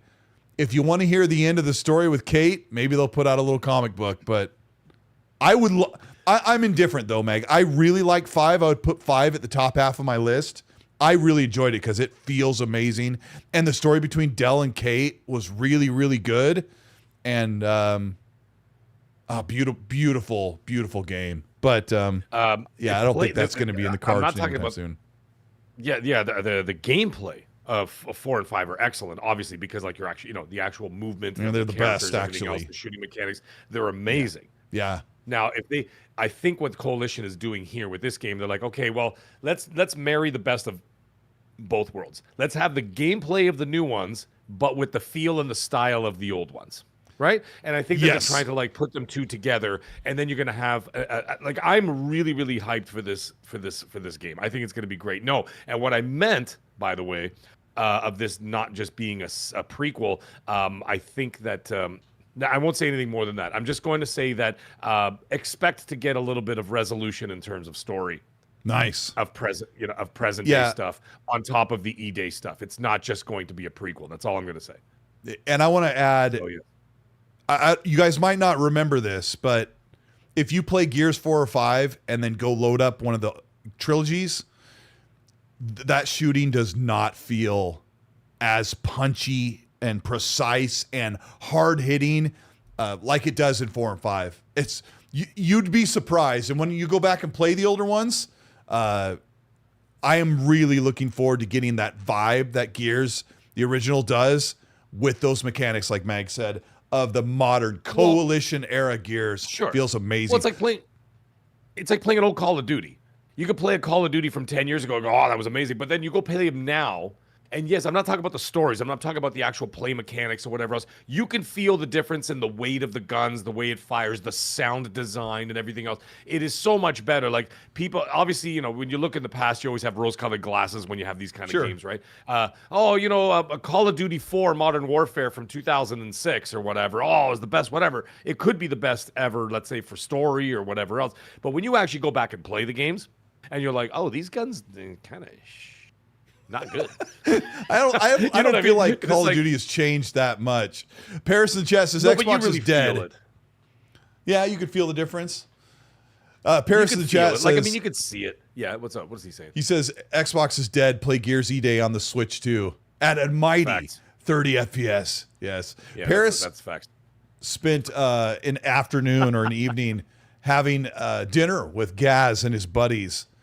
And I asked Gaz, I said, did Paris lecture you on your insistence on exclusivity returning? He's like, no, man, he was really chill. He's really cool and everything. And I'm like, darn, I was really hoping, Paris, that you would sit him down and go, Gaz, it's time to move on. It's not the 2020s anymore. It's not the 2010s. Or it's 2020s. But I said, I was just really hoping that Paris would sit him down and give him a nice, good lecture on the console war stuff. But, hey, we could all use it. A little sidebar. Yeah. What's that? Sorry, go ahead. I was saying Junior Creations. You don't even know my name. I've been on the show for 2.5 years. Is this guy smoking? Smoking what? What in the world would you say that He's anybody... probably talking about how Call of Duty doesn't feel the same as from 22 years ago than it does today. It does. Okay, go back and play them. What game was out 20 years ago on Call of Duty? Because hasn't the franchise been going 15 years or something? The modern one. Modern. Well, oh yeah, you're right. 18 years ago was Modern Warfare, the one where the nuke goes off in the helicopter. 2007. Yeah. And that was don't forget, 18 years ago. Yeah, no Russian. No Russian level, now those stuff like that. If I remember right, that gunplay should feel the same. But yeah, if you go back further than that, maybe Yeah, Meg's right, it's because not before exactly the same as it still feels a bit dated. Yeah, you're right. They did take quite a upgrade when they started to get into the 360 era. So yeah. Yep. Anyway, but Magnum says, "Stupid YouTube not sending me a notification. You guys were live." I even made a post. You see? Yeah. You see? Thank you for being here, Same Magnum. old crap, guys. You guys have to be like I hate to say this. But you guys got to be so vigilant with checking out what's going on with the subscriptions, because the AI algorithm went and messed with everybody. And so as a result of that, not everybody, but a lot of people. So you got to check two things. You got to check to see if you're in restricted mode. And the other thing is that remove notifications for a lot of people as well, getting people not even knowing that. Like people in the chat asking me tonight, they're like, Mag, when are you launching that cooking video you're talking about? I'm like, I already did. And no one's getting the notifications.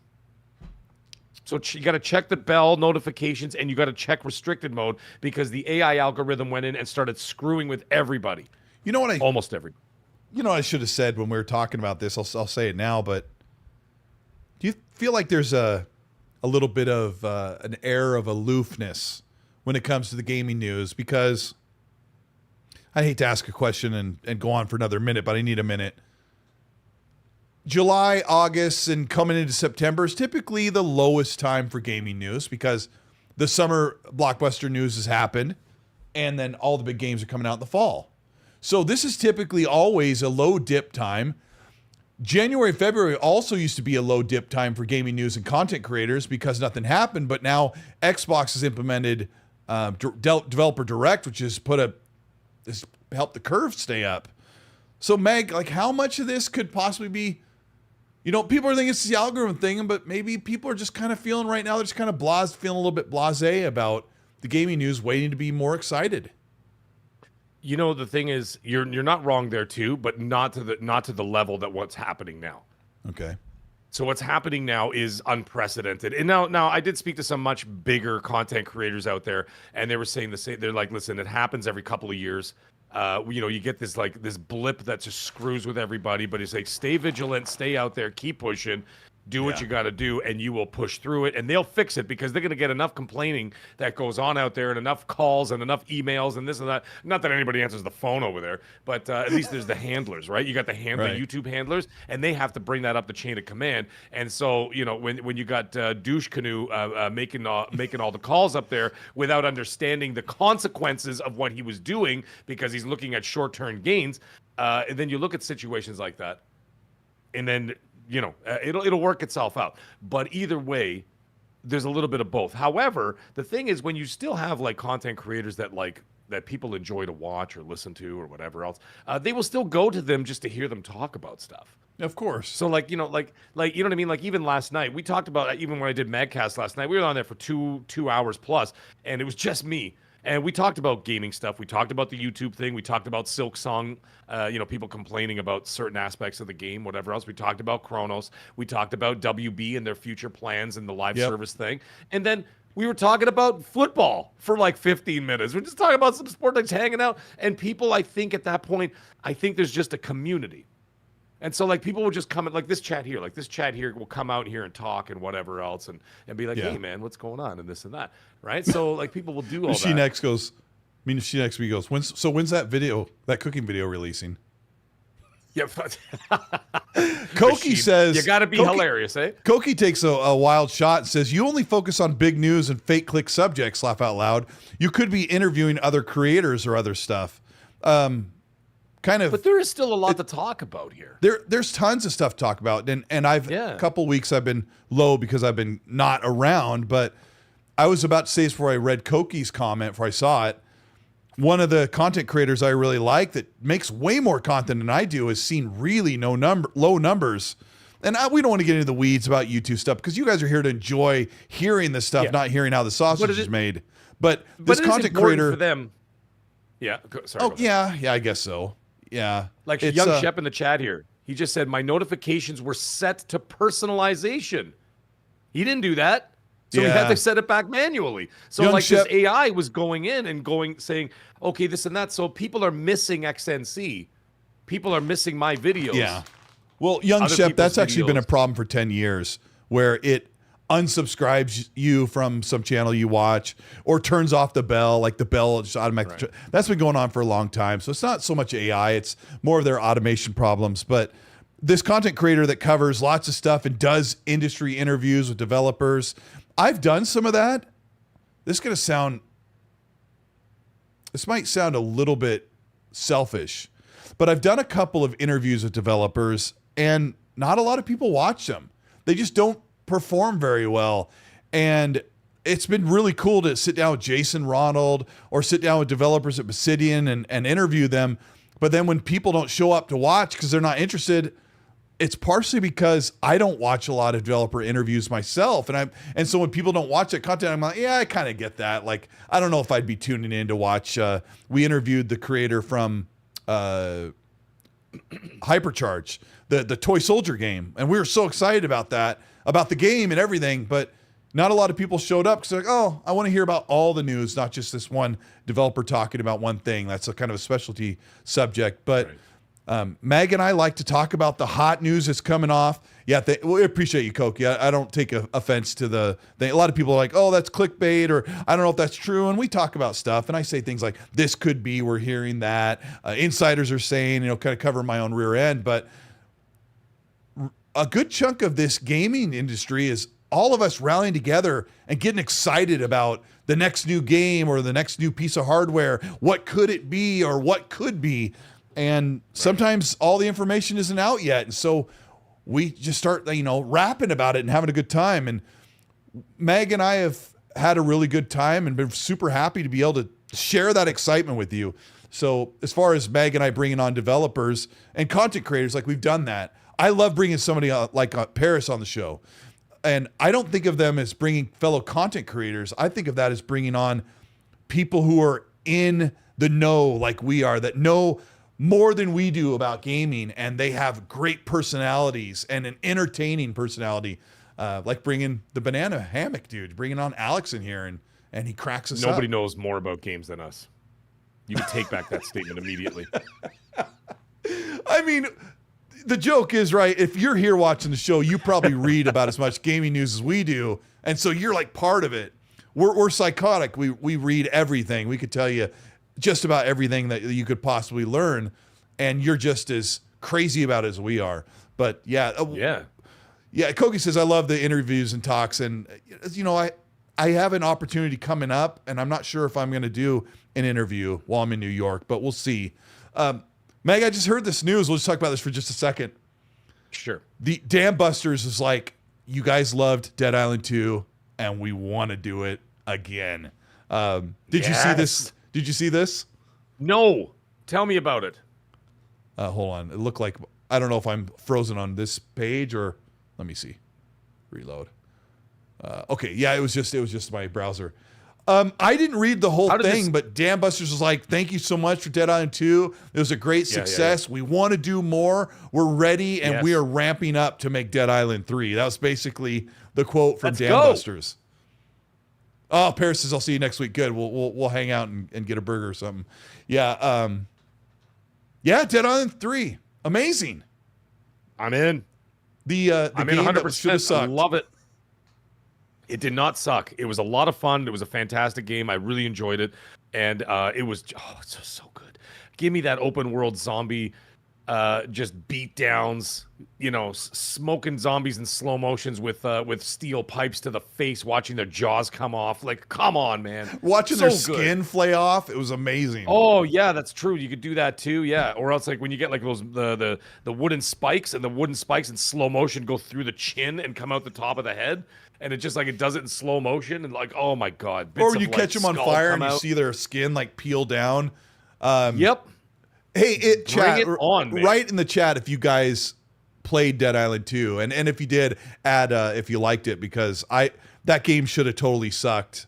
I would have loved it anyway because I was just a fan of that the campiness of it. But oh my gosh, you and I always talk about how it surprised us that it was just so dang good. So Totally yeah, did. that was I just a loved little piece of news there. So Yeah, man. With Windows Central, Jez Corden wrote an article last week, just a few days ago, about how a source close to Microsoft, who is looking at what PlayStation is doing, said that they are considering bringing more games to Xbox, but probably not in the way that you think. And this article that Jez outlines is that PlayStation's not going to be looking back at the back catalog. So everyone who's like, oh, Spider-Man, God of War, Horizon Zero Dawn, that may not be their full focus. That the report is that PlayStation is seriously considering their live service games and some other games that are not live service, which would be the upcoming single player or not service-based multiplayer games. And so on the thumbnail, I put Wolverine, which is a stretch because that's like next year, but a game like Saros from Housemarque and Intergalactic by Naughty Dog. Like, they're alluding that PlayStation would be seriously considering a case-by-case non-games as a service title. Just go ahead and launch it on Xbox. And there's a lot to cover on that because there's a few reasons why they just might as well do it. But Mag, we've given this a lot of thought over the years. How are you feeling about what could PlayStation do in this approach?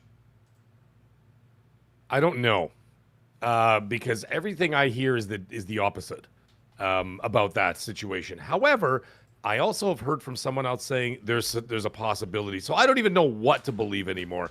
I have some people who are very close saying this is never going to happen. You're not getting those games on the Xbox, whatever else. You're not going to see Wolverine on there, Spider-Man, whatever. It's not coming. God of War or anything from Naughty Dog. Then you also hear these other. Then you talk to someone else, and then someone else says, yeah, some of those games are coming, particularly the games that already have PC ports, right? Because they're already out there and available, sense. whatever. And so they're saying the games that already have PC ports, you will see elsewhere because it's already there. And Xbox's streamlined future of hardware will be able to utilize that. So anything that you will see on there, you'll see on there later on down the road. So that's the one that makes more sense to me. However, their focus is still going to be selling PS5s and PS6s. And they will continue to do that because that's their only avenue to the storefront. Because if you buy a PlayStation game on Steam or you buy it on the ROG Ally, you do not have access to the PlayStation Store. You are giving the money to Steam and have access to their store or to the Xbox Store or Microsoft Store, whatever. Meaning so you're not there to buy Spider-Man 2 or Venom. Correct. And also seeing the other peripheral games and saying, oh, I might as well pick this up. Or DLCs and skins and microtransactions and all that other stuff. You're not getting that when you buy the game on a ROG Xbox Ally X. So when you buy that system coming up in October and you want to buy Spider-Man for it, which you can, PlayStation only gets the 70% cut. Right? Now, that's not a small number. However, it doesn't give you access to the store. So that is why they will continue to put those games on a focus on the console because it's the only access that Sony has to their storefront. And that is why they will never let it go. And that's why I will never break my stance on that. Yes, like I said, titles on PC, you will see elsewhere. It makes sense.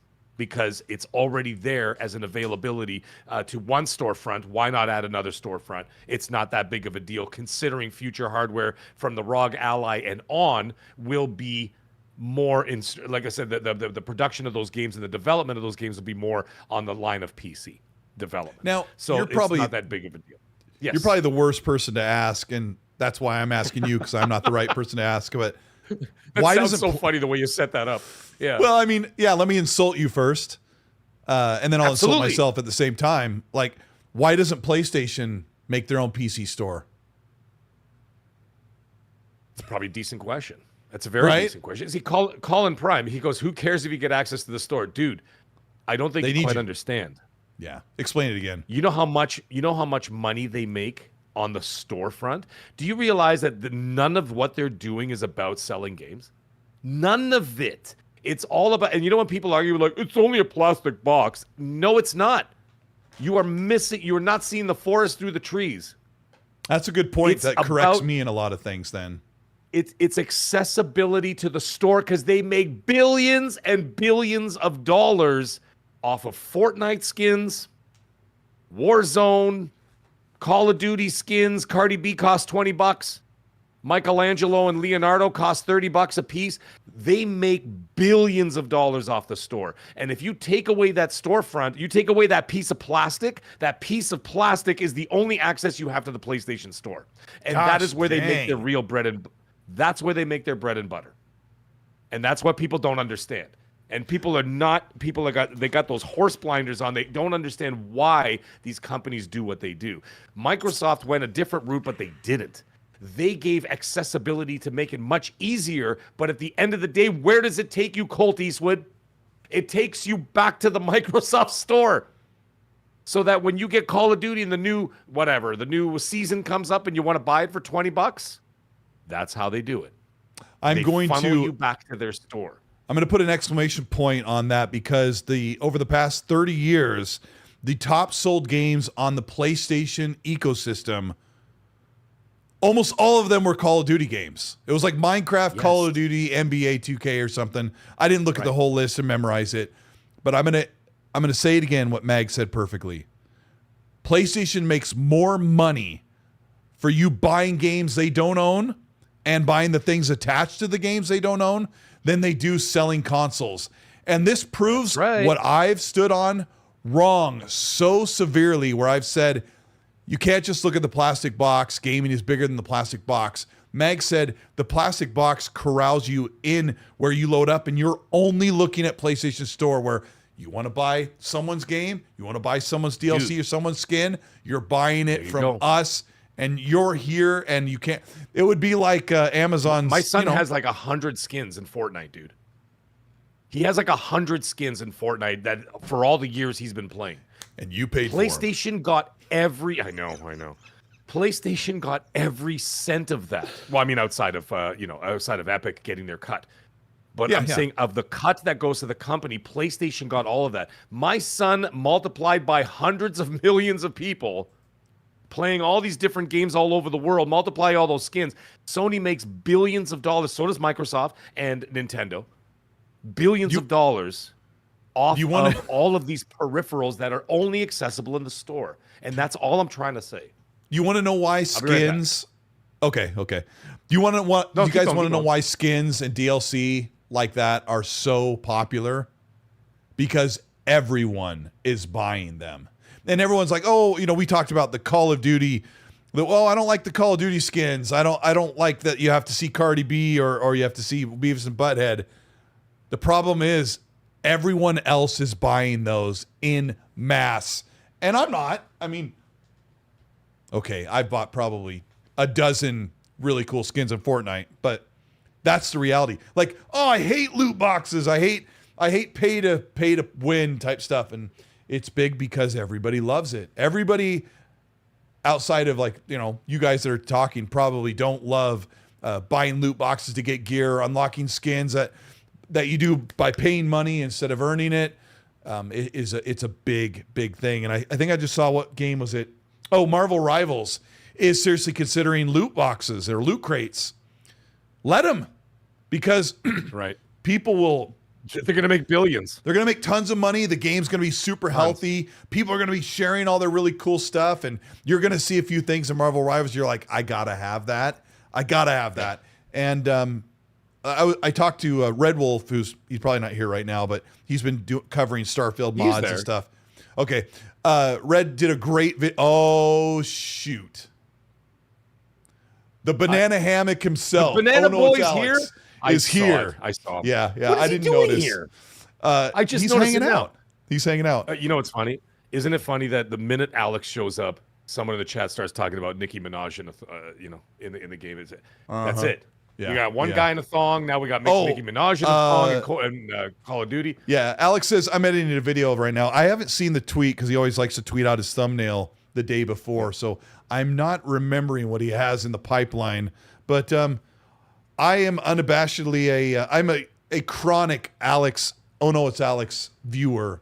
I typically will see his, Alex, I haven't told you this, but I get your notification either 4 hours or 6 hours after it is up, because your videos go out at like 6 in the morning for me. And by the time I get up and around and start doing whatever, I'll get the thing on the top of my phone that says Alex's video is up, and it'll say 4 hours ago. And I'm like, yeah, figures. Right. So I usually end up watching it. Which is that's one of those things, notifications. Right? Oh, how's my video doing? No problem. Like I get his no problem. I've got it. Yeah, I've got the bell on. I've got the bell on, and I get his notification always. It's always like 4 or 6 hours after it's been up, and I leave it there until I watch it. But Alex and I always used to talk about, the performance of the video, how's it doing right now, and then you gotta kind of remember that 4 hours later, YouTube's going to start sending out extra notifications. But what were we talking about? Loot crates and stuff. We were talking about funneling. How basically all the companies are trying to funnel all the products into their storefront, because that's what they want you. They want you there so they can sell you that. Listen, Microsoft doesn't even want you. Microsoft doesn't even want you in Steam. I don't care what anybody says. They don't. They want accessibility there for exposure, but you know what they want at the end of the day? They want to funnel you to the Microsoft Store one way or another. Even if you're a Steam user consistently, they still want to find a way to get your butt over there to their storefront. And how do you do that? You do that by accessing Game Pass. Even if it's PC Game Pass, whatever else, it still funnels you back to their store. And like I said, that's what they're all trying to do. Now, the other thing is, and this is where I have a question. And I'm glad Alex is here, because I know he talks about this. I got to ask him one too. Yeah, he's occasionally a very smart man. Occasionally, yeah. I'm just kidding, Alex. But he is very well informed, and he knows what he's talking about. Now, the thing is that my question is, if, let's just say for argument's sake, there just happens to be this Xbox, box is in the name, Xbox, Steam, whatever the hell you want to call it, hybrid nonsense, whatever. Okay, hardware that's coming out for under your television. Okay, what benefit would that have for Microsoft if you have access to the Steam store when they want you in the Microsoft store? This is what I don't understand. That's what I was going. That's exactly what I was going to ask Alex, because Alex, if you have a minute to write back to the chat for Mag and I, my assumption, Alex, is that Xbox's next dashboard won't let you launch the Steam. Well, no, they've said. Okay, so I didn't think this one through, but I'm not sure if they'll let you just launch the Steam store, because right now, currently on Xbox PC, you can see your Steam games. So if they let you launch the Steam store as an app on your console, then they are taking you away from the store. And that's what Colin Moriarty was complaining about, saying, why would Xbox do this? Because the point that you made, Mag, is that if they funnel you away from their store, someone could, let's just be colloquial, they could just load up the Steam store in the morning and never leave it. Like, oh, let me look at what's here. This is why I'm asking questions. And I don't know the answers, and I'm not being a smartass. I'm legitimately asking questions. Alex just goes, just call me. Just call me. Yeah. It's just something that I'm interested, because I want to know what the thought process. Now, this is all theoretical, because this has not been confirmed by anybody. But it is just a thought that I'm trying to get an answer for, because I like to stay well informed as well. And if there's something I don't know about, then I would like somebody to inform me or teach me and give me an answer, or at least an educated thought of what the possibilities could be, right? That makes the most sense to me. But anyways, we're talking about all that. Why did we get in the subject? Because we're just moving along talking about why PlayStation would put their games on Xbox, and they will. Oh, right. Back to that situation. Yes, I think the only ones will be the PC ones. The ones that have access to PC already, they will continue to do that moving forward. even this Microsoft, close to Microsoft source that Jez has talked to, or that Jez's source has talked to, is alluding that PlayStation's not really worried about any back catalog games. Even though, like you said, if they're PC versions, the port is just, a few steps away. It's there already. I mean, yeah, but I don't think you'll see it on a Series S. I don't think you'll see on a Series X. I'm thinking from ROG Xbox Ally X. I can't stand that goddamn name. I'll just say ROG Ally, okay? I think from the ROG Ally and on, in terms of new hardware, that's where you may see it. That's where you will see it. Paris is saying I don't this. see it on the Series X and before. I just don't. Paris is saying in the chat something that I contradicted in my last video, because there was the rumor. I'll read what Paris wrote in just a second. There was a rumor that it would be a dual boot situation or a virtual machine thing where you could do this on PC, where you can launch in Windows and then you can go and launch Linux, and you've got this different instance. So Paris said they aren't going to launch Steam or Epic on the console. He says you'd flip to a desktop mode. And the idea is that you'd be on the console. The Xbox console would be just like anything else. It'd be like the Series X part 2. And everything would be normal, but if you want to access Steam or Epic or PC games, you would have to shut down or restart the Xbox console, the future one, and put it into PC mode. Now, my opinion is if Xbox does this, they will essentially blockade so many users from ever bothering to do this.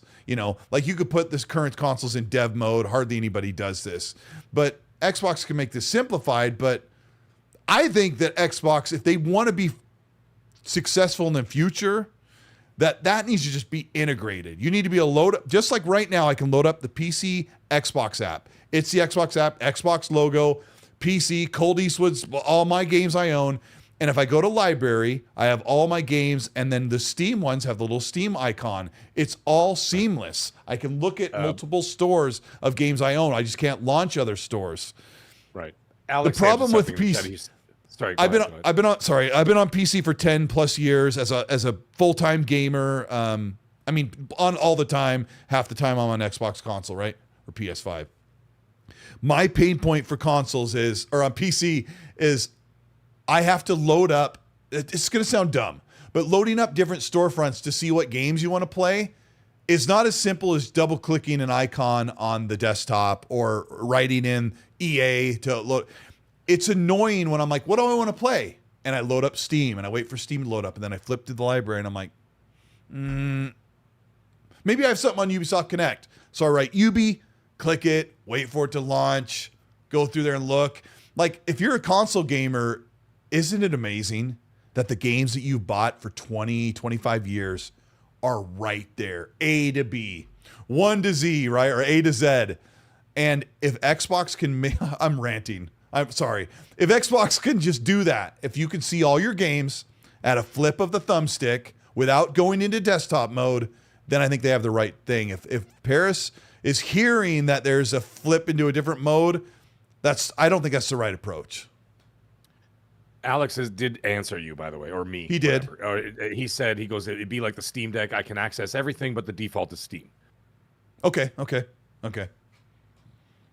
But anyways, either way, no, I like that. We'll find out. We have to. You know what we have to do? Yeah, I'll tell you what we have to do. We could speculate till we're blue in the face.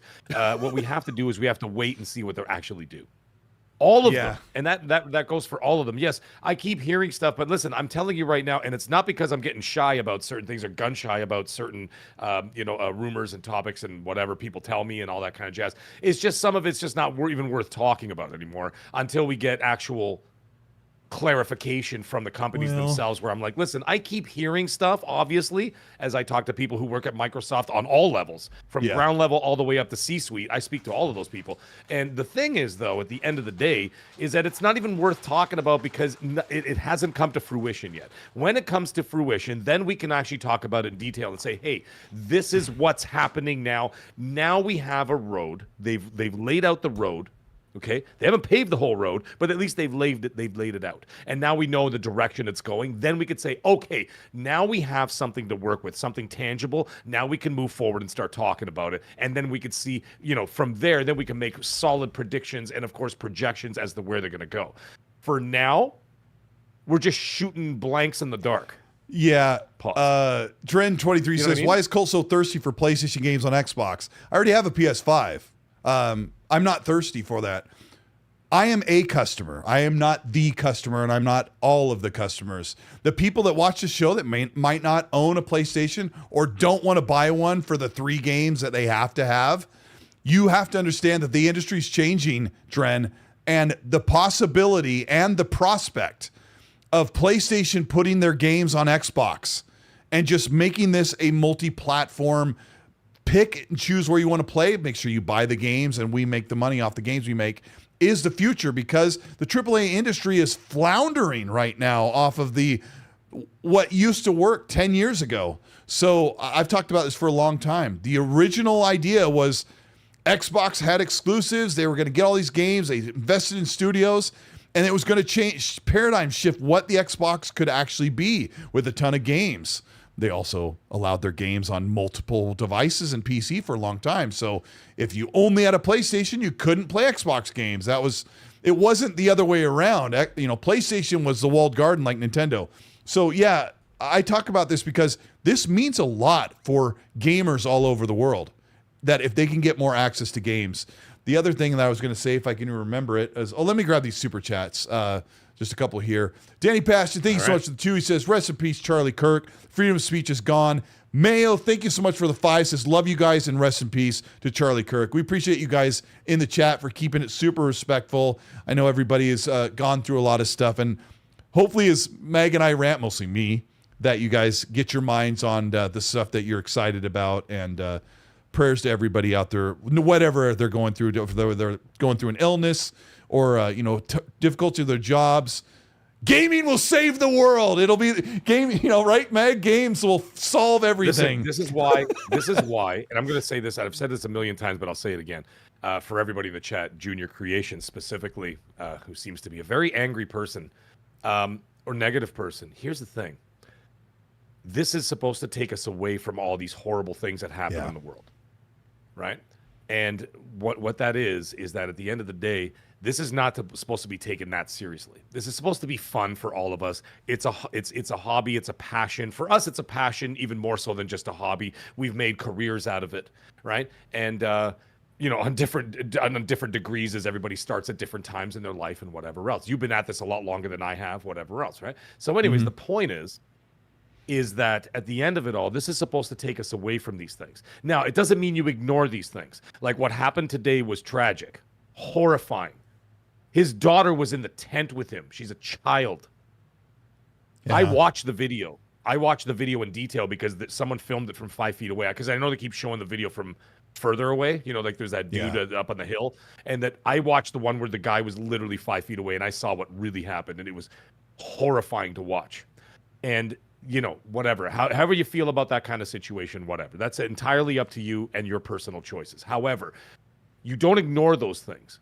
But what helps us cope is not only being able to interact with each other in a positive way, is also that this gaming is that, this thing that we do. Time him out. He's done. Yeah, he's done. Yeah, I was gonna let me say. Let me just say. Not related to the. Thank you, Meg, for what you said. I appreciate that. One of the things that he complained about was that. One of the things he complained about is that like you guys talk about stuff that's going to happen and you never reveal anything.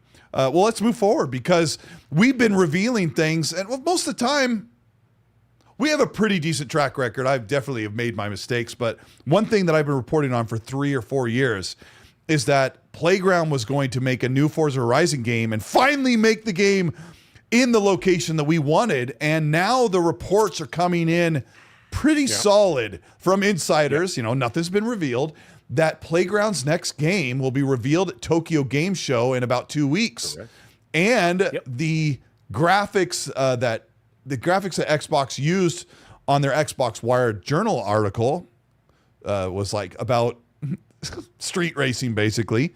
So at this point, what we've heard from insiders is coming to fruition that it's very, very likely that Forza Horizon 6, it takes place in Tokyo, in the downtown part of Tokyo, the fast racing highways and the cherry blossom mountaintop racing circuits that are prominent in video games.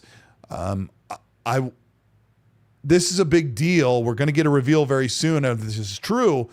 But I think, Mag, that Playground had, I think I might have said this 2 weeks ago, that Playground had an idea of where they're going to put the game. Like, let's do it in Belize, or let's do it in Bolivia, or I don't know. I'll be smoking trees in Belize when they find me. Yeah, I don't know. I was just trying to think of a randomized, place that isn't. Anyway, yeah, let's do the game in Delaware. And I think that somebody slapped the creative director and said, "What are you doing? Get out of there. Do it in Tokyo." This is what fans have been asking Everybody's for. We just been saw asking this it for 10 years. Yeah. And we just saw this with like Assassin's Creed Shadows. Like, they've been telling them, put Assassin's Creed in feudal Japan. And I think we're getting that moment. And I have 1,000 hours in the Forza Horizon series. Right. Meg, you're not like a big racing guy, but what do you expect with this You know thing? what, though?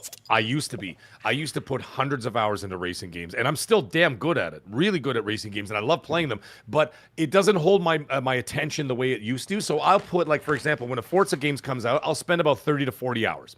So that's a good amount of time. I still put in a time. I usually finish the game. When I do the Forza Horizon games, I play to the what is it called, the festival. I finish the festival, and then once it gets to the end game, I kind of walk away. I'm just like, all right, I'm done here. Like I've dibble dabbled in like some of the like the mini games, like the multiplayer games. I'll have like a battle royale or whatever, and this and that. I'll kind of play you could play tag or whatever and do races. I'll do some of that stuff, but I don't live in them. I love the series. Forza Horizon is amazing. I actually designed one of the cars that my father owns, a 1979 Fiat Spider convertible. And nice. I actually designed it exactly the way it was in the game. And I took pictures of Forza Horizon of that car, the Fiat, and my dad's next to each other.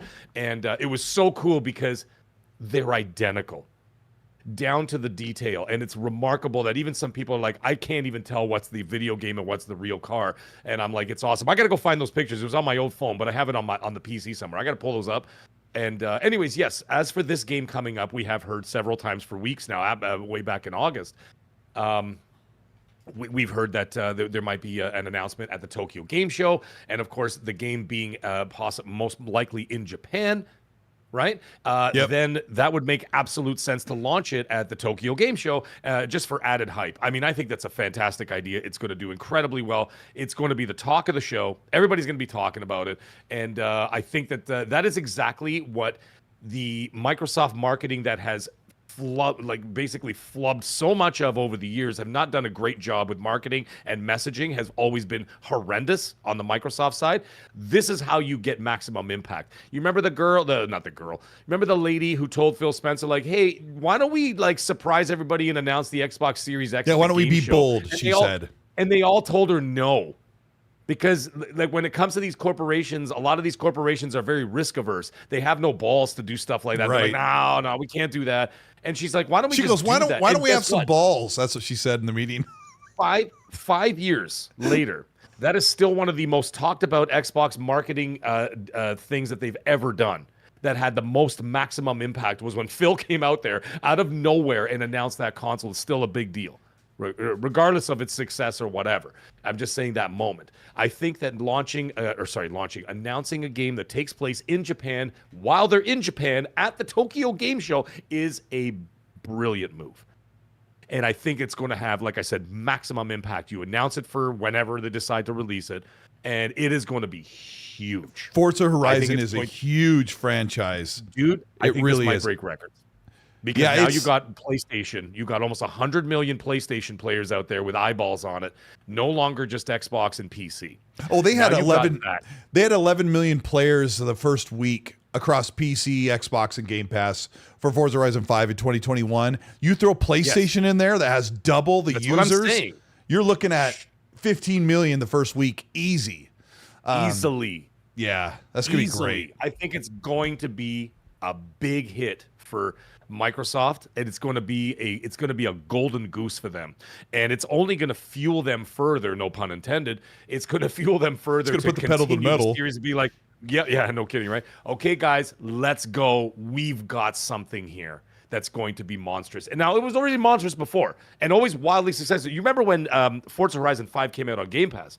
Don't forget that there were like millions of people that actually paid that extra whatever it was, 30 like bucks 1 million. or whatever it is. Yeah. Yeah. 1 million paid for the ultimate 1 million non-Game Pass there you version. Go. Right. Bro. And then so what they paid that extra 30 bucks to be able to get the early access, and then of course all the DLC that came later. Yeah. Right. And that was on a service where it was already on a subscription service, and people paid more just to access that. That speaks volumes. And this is what I'm talking about. It's going to be a huge success. Yeah, and it's a good time because I've kind of stepped away from. I used to play the Forza Horizon games like almost every week. Like once I was done with 2 and 3 came out, like it was rain or shine. Every week I was playing it. I would load it. It was my comfort game. When we get in these long party chats, lots of people, which have ramped up, by the way. I've accepted some from requests. Keep those coming in because if I can remember the name, I add them as friends so that you guys can jump in parties.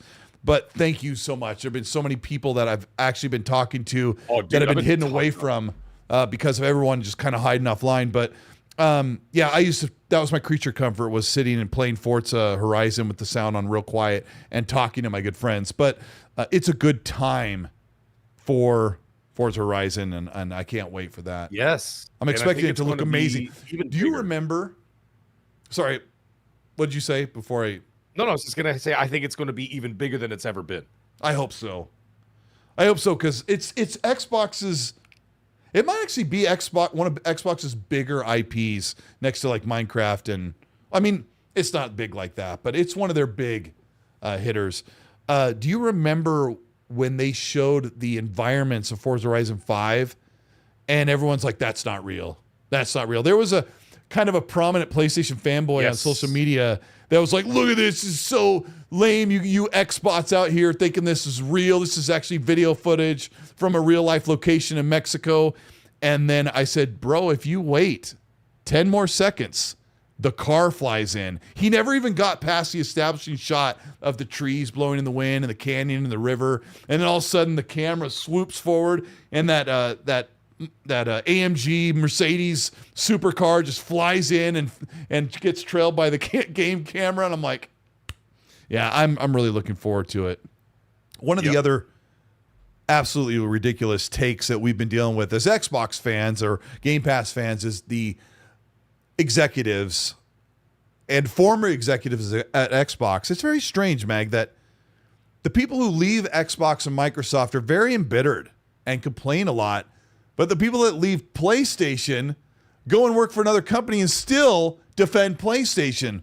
But Pete Hines, I love Pete Hines. Always loved him. He was complaining about Game Pass and saying that it hinders developers and it reduces their ability. And he said, everything is a subscription these days. I want to start with this because I know you love talking about entertainment media as a whole. I would love to hear your take on this. He says, everything's a subscription. You can't buy anything anymore. And I thought, okay, every game in Game Pass, Mag, you can buy the day one. But when you look at TV and music, Mag, what is the most dominant way that people consume TV and movies? These days, a subscription, without question. Can you still buy that stuff? You can for the most part. Now, let me ask you another question. Here's the best part. Yeah. Like, I don't think you could go buy, I'm not 100% on this, but like there's some like television series that are out there on some of the streaming networks that you can't go, let's say, to your local Walmart and be able to buy a box set of that season or whatever else. There's some that they've done with the more prominent ones that they know that they're going to sell. You'll find those, but for the majority, it's going to be on the streaming service and that's it. However, I know what you're asking, and I'm kind of preemptively answering it for you. Okay, warm it up. You have the option to purchase. Warm it up, because before Netflix was a thing, before streaming was a thing, how did we watch our shows? Cable, which you had to pay for. And when could you watch your show? Basically, essentially a subscription service anyway. So let's say like a show like, did you watch Psych on USA? The guy that pretends to be a psychic? Okay. Yeah, I know the one. Yeah, okay. It wasn't my wheelhouse, but I did watch it, yeah. You know, they had like sorry, I didn't watch it. I just know what it is, yes. No, you need to go watch it. But you'd love it because he's like, you know, the main character's like you and I, total wise ass. So when you wanted to watch a show like that, you had to wait till it was on, right? So it was kind of like you had to wait till you could watch it because it came over a broadcast. But Sure. a year or two later, like when the show wrapped, you could buy it, right? So when Pete Hines says you can't buy anything anymore, it's all on streaming services, like nothing's really changed. Like you can watch something streaming or watch it when it's on. You have the options. Yeah. You have the options. Like, for example, let's just say for argument's sake, okay? Let's just say for argument's sake, 2027, Xbox doesn't have a great year for Game Pass. But they have one big banger that I absolutely, or two big bangers that I absolutely need to have. Okay. I'll actually just go, I have the option if I want to as a customer. I'm not forced to go into Game Pass. I can say, well, no, I'm not going to do that. I could just go to the store and buy the game physically or in the digital store, right? I could just do whatever I want. The options are all there. I can go to brick and mortar, I could do it online digital, or I could do it through subscription. So there's no real change in certain terms of the accessibility of it. However, I think I know what you're getting at here. There's a lot of change in terms of people's perception. Like, for example, when I talk about something, or like Wilmy Hood and I, shout out to Wilmy Hood, my good man. guy. And yeah, we talk all the time. And so when like he might recommend a horror movie, like, dude, I just watched this with my wife or whatever, and I'm like, oh, cool, whatever. And I'll seek out a way to do it. And if I see a great movie and I'll tell somebody about it, right? And I'll be like, oh yeah, my friend Wilmy there, you told me about this great horror movie. We got to go check it out. The first question I get is it on streaming? Oh, because of course. now they're being. So now what everybody's doing is they're being conditioned because they're like, okay, well, what's happening now is that they're being conditioned to only access this streaming thing because it could be for money constraints, it could be for convenience or whatever. It's because they pay every month for it, so they want to get their money's worth. You're paying every month for it, so they're trying to get their money's worth, yes. But the options are still there is what I'm getting at. So, for example, like, Weapons just came out on digital DVD today, right? Not physical DVD, on digital demand. It's been in the movie theater. I have the option to download it, to rent it, or go to the theater because it's still in the theater right now. So it's still there. The options are still there. The thing is that people's choices in the Xbox ecosystem specifically are heading towards that Game Pass thing, but the options are still there. It shouldn't change anything. Yeah, like half the Xbox Series console users are probably on Game Pass. I mean, that's a good guess, sure, right? But can I do the dreaded gaming podcast food analogy? Indulge do whatever me. you like. All right, do whatever you like. It's your show, brother. I'm just here for the ride. Yeah. Do you ever walk into a buffet? I don't like buffets anymore, but if you ever walk in, but the buffet's a perfect example. You ever walk into a buffet and you see all the food? Yep. They've got like the prime rib, they've got mac and cheese, they've got tacos. They're awful, by the way. Sure. You ever walk in there and go, man, how are they doing this? How are they must be losing money. This place needs to shut down. This can't be, this is too good to be true. How can they just like give all this food? You fill up as many plates as you want. Do you think that when you go into are you worried about their bottom line when you go into a buffet?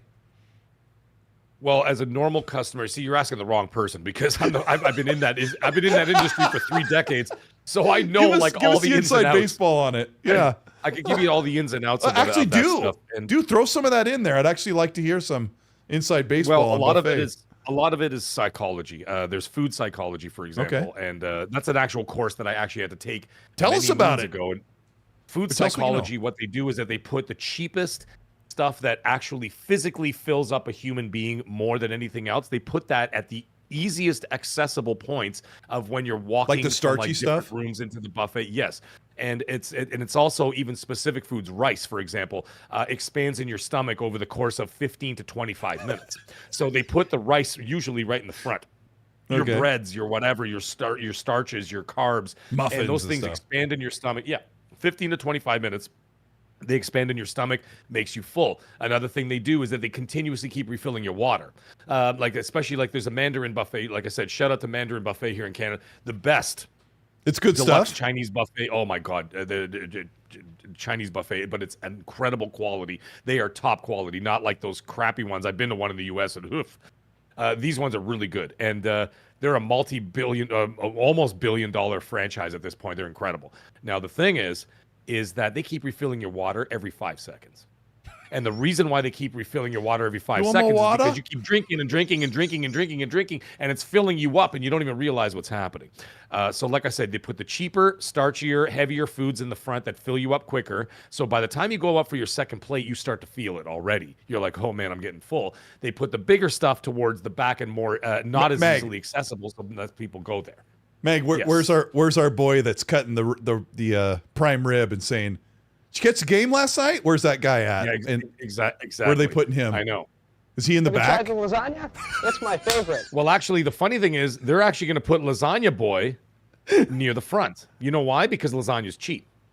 Oh, okay. Right? Yeah, because cheap noodles. Cheap. Yeah, sauce. Cheap noodles, sauce, cheese, and a little bit of ground beef. And I mean, I know that's hard to say that everything is cheap, but nothing's really cheap these days. But those are the cheapest of the cheap options. You like hot fudge sundaes? All right. The other thing is that hot fudge sundaes are very expensive. Give me because that. ice cream is double the price now. Give me that. So, anyways, back to the whole idea. There's your little, there's a little bit of an insight about buffets. I could talk about it for an hour. Also, let's also face it, you're getting the cheaper quality. I mean, they have things like, they have like fried chicken. They have fried chicken, which looks premier. And then the pizza probably isn't super pricey for them to make, right? Pasta and pizza are extremely cheap. The other thing is you're actually not getting roast beef. So when you see roast beef on the thing and they have a carving station, it's actually not roast beef. It's called outside round. So if anybody knows anything about food, like cooking beef specifically, outside round is actually the cheapest version of roast beef that you can get. So it's actually not like a solid roast beef. So what they do is that they basically poach that for like 3 or 4 hours, so it's soft and it'll still like have a little bit of color in it. And then when they cut it, it basically mimics like your AAA roast beef strip, and it looks the same and everything, but it's called outside round. It's only human meat, of course. Homeless people. What do you think they keep going? I love hearing stuff like that. You always wonder, like, I always thought like the prime rib or whatever, it's like people aren't going to eat a whole, like most people aren't going to go up and load up on prime ribs. So they kind of account that people won't load up on the pricier items, like my brother will make all the tacos and, all that stuff. But that's interesting. Because ground beef is cheap. Right. Yeah. And then again, like I said, most places, unless it's specifically advertised as prime rib, even the different grades of prime rib, you're not going to be getting AAA USDA prime rib. You're not going to be getting the AAA beef that you get from Calgary up here in Canada, because we are the #1 suppliers. By the way, USDA prime is all from Canada, which is really hilarious. So you know what they do? They take the beef from Calgary, from all our cows up here. And then Texas does their own thing. They slap an American flag on their butt. No, they literally send it down to be graded and aged, and then they stamp it as USDA prime, and then they send it back to us, and then they sell it to Canada for double the price as USDA prime, and it literally came from our own country. Somebody needs to be thrown out of office for that. Like, it's all a scam. Everything that you see in food is all a scam, and the U.S. has way less food regulations than Canada does, so you guys get even the worst crap than we get up here, because your regulations, trust me, I know, because I am a liaison between Canada and the United States with the company, and so I know their grade levels for food. You could get like a grade F meat, where in Canada they won't allow it. You get AAA, AA, single A, just like video games. Steve Scott says Canadian bacon is ham. It basically is. Yeah, we got the food conspiracy, the meat conspiracy going on. He's not wrong. Mag, Canadian bacon is crap. Being in the food industry, I'm doing an interview with Mag, the food connoisseur. Sure. How protective are the sneeze guards at the buffet? Well, we don't actually have physical sneeze guards standing there. Malik, I'm not saying we're better. I'm just saying the standards from the FDA are He was actually making fun of Canada that they send it down there and get it graded and have to rebuy it. Yeah, Canada's. Can you imagine them. that? We're literally paying more for a product that we sent to the U.S. and the U.S. sends back to us as USDA prime, and it's got the big stamp like right on the side of beef, and it literally came from Calgary, which is from our own country. Plus, knowing Canadians, they treat their cattle better than we do, probably, right? You guys are having a good day, They probably apologize to them all the time. Sorry. I was talking to Game Seeker. Every time they kill a cow in the slaughterhouse, they say sorry. Sorry, bro. Sorry, buddy. Sorry. Sorry. Yeah, I was talking to Sorry. Game Seeker yesterday on Party Yep. Chat, and he's like, "Have a good day, eh?" As he left, and I was like, "Oh my gosh, Hargeet." he said the A at the end. I had to wait till he was gone, so he didn't think I was being A? mean. I do say Snow A. Dragons is Colt. Never been to BC? Yes, I was at BC last September. Hung out there. Yeah, right. That is, yeah, Vancouver, British Columbia. Yeah, we were there. My wife and I were there for our anniversary. 25 years. Dude, Yeah, you're it's right very beautiful. there. Yeah, Like from where you were situated in the country, Yeah, they were- West.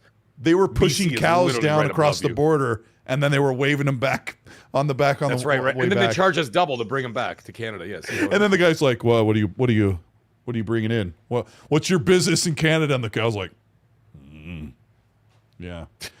Falcon goes, "What in the Resident Evil 7 is going on?" Yeah, we did. I don't know, dude. It just went off the rails. We were talking about BT something, and then Maverick it says, just got into food. Mag's we were talking milk about comes Game in a Pass. bag. Yeah. It does. Okay, Not so all I of was it. We making have a milk in cartons, for Christ's sake. It's just you could buy the bags if you want because they're cheaper, and then you have like a little like a juice dispenser. You just put the bag inside and you pour your friggin' milk. It's actually cheaper, but we have all the cartons you guys have. Is We're it not like a heathens up backpack here. though? Can you like wear it like a camel pack when No, you're it's not biking? a backpack. No, you're gonna make me go get one now. It's good. Big old colostomy bag full of milk. No thanks. Talk about Game Pass. Yeah. Talk So about Game anyway, Pass. I was I'll be saying right like back. I was making the joke about you walk into a buffet or a restaurant and like everyone's been to a restaurant where it's like, hey, these prices are not bad. Usually it's really expensive for a hamburger and fries. Like, do you ever sit there and go, oh my gosh, I hope that's working out? And one of the points I wanted to make is that Game Pass isn't the biggest gaming service on the market. It's, it comes from a platform that is really trying to make its way. And when journalists or executives or former executives make fun of Game Pass and they're like, oh, it's destructive to the industry. And I just remind people, you have to ask yourself one question. I got in an argument with a guy, not a nice, decent argument about Game Pass. And I said, you're not asking yourself the most important question. And he's like, what's that? And I said, why did they put their game in Game Pass? And then he's like, well, this is trying to cannibalize the sales. Like I know somebody said that earlier. Who was it? I'm not making fun. Just want to give you your props. I can't remember who it was. Said, that Game Pass cannibalizes sales. Well, yeah, because half of your platform has the ability to play it without buying it. But the question I have to ask you is, why did the developer put their game on Game Pass? Answer that question. Why did Silksong put their game in Game Pass? Why did Blueprints, Silksong, Expedition 33, and there's one more. There's been a couple really big Game of the Year contenders come to Game Pass this year on Xbox's platform. Why did they put their game in Game Pass? Well, there's only one answer. Xbox said, hey, we'll give you this amount of money to put your game on Game Pass. It'll still sell to our customers on console, and of course, you're going to make money on PlayStation and PC. And the reason why it's on Game Pass is because they like that. They like that deal. They wanted it. They took it. So, I don't know. That's kind of the way I've been approaching it, Mag. That people are like, if it's so an option. destructive. And here's the other thing. I want to get your opinion on this. Sure. Why aren't the biggest, most juggernaut, super expensive games coming to Game Pass? Like, why won't Grand Theft Auto 6 launch on Game Pass day and date? Well, because they're guaranteed to sell, and at that point, Microsoft wouldn't be able to afford the. There you go. Well, they probably could. They could, but I mean, they wouldn't be able to afford the They wouldn't want to. compensation required. You know what I mean? And the compensation required to put it in a subscription service, they would have to say, you know what? You're paying for the game's production, and you're paying for double for that if you want to have it in Game Pass, Sure. or triple for that, depending on the title, because they know how much they sell, right? They have a litmus test. They know. So, for example, like even Ubisoft looks at like an Assassin's Creed game. And Assassin's Creed is by far one of their more profitable franchises over the last 20 years. And they look at that and they say, okay, well, we sell approximately 2.8 to 7 million whatever copies. Yeah, I'm just making up numbers, okay? Sure. And they're like, if you want that in Game Pass, you're going to be taking away 3 million sales from Xbox. Therefore, we need you to compensate us for that, compensate us for putting it in the subscription service for X amount of time, and then you can have the game. No problem. Yes. They're not going to do that. And that's why they started acquiring studios. That was one of the main reasons and one of the main culprits as to why they started acquiring all these studios, because it's like, well, why are we going to pay them $300 million to put whatever, Dead Island 3 in there, when we could just buy the studio and they could continuously provide us product in there without having to pay them extra. Right. And that's why they started acquiring studios. It wasn't to monopolize the industry. It wasn't to shut things It wasn't down. to make definitely wasn't to make exclusives, because they were on PC. Right. And so like at that point, and then of course now on PlayStation. So now I think what's happening is that's exactly what's going on. Is that they've done that and they're like, okay, well now instead of doing that, we might as well just buy the cow instead of buying the milk. Speaking of milk, they're calling you Milk Bags. Mags Milk Bags is going to be your new nickname. Falcon, no one said your food sucks in the U.S. U.S. food quality is fantastic. Yeah, it's good. All I'm talking about that there are levels of from the FDA, the standards are lower. So what I'm saying is it doesn't mean your food is bad. Your food is excellent. It always. I think he's just saying our food might suck. You have the option. You know what I'm saying? You have the option to buy stuff that's actually not even allowed here. So, for example, you could buy, I know I'm just making it up, but you could buy a grade B meat here, in the U.S., ground beef or whatever, chuck beef. In Canada, they don't allow that. The FDA up here won't allow grade B meat up here or whatever, but it's still available there. So, like, I see stuff in the U.S., I'm like, what the hell? How come they get this cool stuff over here? And then I'm like, or like these different products, and because they don't pass the FDA codes. So there's just a difference. I'm not talking about the quality. The quality of like the actual, like, listen, man, I go to the U.S. all the time. Food is outstanding. And your restaurants and services in restaurants are unmatched. Because one thing Americans do well is service. That's what Gaz said. Gaz spent a week. A few lessons.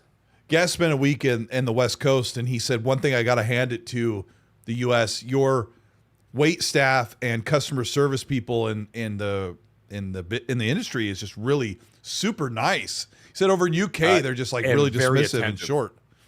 Dude, well, I mean, if I saw Gaz walk into the pub, what's she gonna do? She's gonna be like, "You want some pork and kidney pie there, Gaz? Would you like some warm You need to stop trying burgers." We don't serve your kind around here, Gaz. We don't serve your kind, witcher. Yeah. I was talking to Red last night, and we were doing funny names too. Red's got the laughing crying emojis. With peas and silly wiggets. Yeah. Oh, it's nothing like my mother's bin faggle. Yeah, we were doing that whole thing like, the guys sound like the dudes from The Witcher. You get out of here, you Witcher. Yeah. So. Yeah. Oh, by the way, so everybody, I brought this down while I was upstairs using the facilities. The restroom. So there it is. Okay. So you could buy a carton just like every part of the civilized world. That's so small. Can you take the bag out? But it's actually, I can. Well, it's almost empty, but it's a liter. So I don't know what a liter is. I'm in America. Is that a weight or is that a pressure? Like, I'm trying to. Yeah, it's like a quarter gallon. I don't know. I guess I don't know. I can't really tell. I don't know. Anyways, so you put it in there, and then you just slide it inside there, and it's milk. I saw what you said, Jon Snow. I saw what you said there. But it's literally the same thing. What do you think the inside of your milk carton looks like? The only reason why you don't see it is because you don't see it, because the milk carton is made out of cardboard. Your milk. Well, I mean, we've got milk cartons. We also have plastic opaque milk cartons that most people use. Like, raise your hand in the chat if you guys buy your milk in a 1 gallon white opaque the ones plastic. With the little, the white ones with the little ring handle on it. You can put your finger on it, right? Yeah, we got those too. It's the same thing. And so they just do them in bags, and you got like your little dispenser here, and you just pour it in like this. Milk. For Christ's sake. We have them in America too. I learned that during the COVID, they shut the schools down, and they said, we have this surplus of food that we were going to serve this month. So if you want to come by and swing in front of the school, we have some food items that we're going to have to throw away. And one of the things in there was pouches this big that were like kind of like a 2-serving milk pouch, and then the same size in chocolate milk. And I was all weirded out about like cutting it. It's like, oh, it's coming out of a bag, so it's gross. It's just kind of It's funny when you It's talk about milk. food psychology. It's food psychology, right?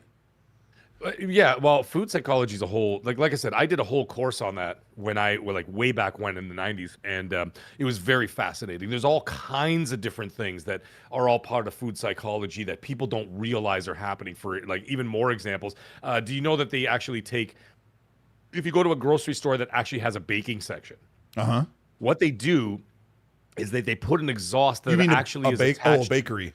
Okay. Like a bakery section, like Yeah. if they bake their own bread or whatever else. So what they do is that they actually have like an exhaust pipe that has a suction that pulls the smell in from the ovens of the and they feed it into the AC system. So what happens is when you walk into the store, you're smelling fresh baked bread all day, and what it does is that it triggers your taste buds and makes you hungry, which makes you shop more. So that's why they always say, do not go grocery shopping on an empty stomach. They always say, eat before you go, because you will buy a bunch of crap you don't need because you're starving. Yeah. You know what I mean? And Burger so they King. do that. Do you guys have Burger King? Of course we have Burger King. Okay. The only fast food joint we don't have up here. We have everything up here, as you guys have down there. The only one that we don't have in Canada is Jack in the Box. However, there's Jack in the Box in Niagara Falls, and it's because Niagara Falls is literally... And Applebee's. We have Applebee's too. Jack in the Box has a different name in different locations. So they have a sister restaurant. In the chat, right? If you're like in the Midwest or the South, I think, Jack in the Box goes by a different name than Jack in the Box, if I remember. Like Carl's Jr. and Hardee's are the same. I think Jack in the Box has one. But Burger King has a smoke pipe, a big aluminum pipe at the top of their restaurant that has fake smoke coming out. But it also has the smell of the broilers. So when you drive by, you don't really smell McDonald's, but you smell Burger King. Yeah, we're talking about food. This is great. Dreadpool, by the way, I'm so happy to see him. I haven't talked to that young lad in so long. Him and his wife, such wonderful people. And Dreadpool is graced us with his presence in the chat tonight. So I'm super happy. Even when in my earlier YouTube days, he was always there. And we did a couple shows together, whatever. It's so nice to see him back. Welcome back, Dreadpool. I know he's always in the background, sort of lurking. He just said, but earlier. But it's nice to see him there. Nice to see you, buddy. I mean, I don't want to talk about food, but what the point I was trying to, I mean, I'm actually. We were trying to talk about we were talking about Game Pass, but and I'm having a fun time talking about food. But the thing with Pete Hines saying, these destructive things and saying I never liked what they did with Game Pass, and he's made his mistakes, and he's kind of retired from the industry, and he's done amazing things for 90% of that. But the aversion to Game Pass, where people, I think what I was talking to Hargeet and GameSeeker and Red Wolf last night at Party Chat. Is the reason why I put this in the topic list is that let's break down the food psychology of why there's an aversion to Game Pass. And I think it's because there are a big chunk of journalists or people in the industry that don't like that Xbox has this too good to be true thing, that there's no way it's going to make money and it's not fair. And then maybe PlayStation's like, we would do it if we could. I've always said, if PlayStation said tomorrow, we've got PlayStation Extreme or PlayStation Premium Plus. Extreme. I don't know what to call it because they already have Premium and Extra and Plus. But if they had PlayStation Boogaloo Shrimp, right?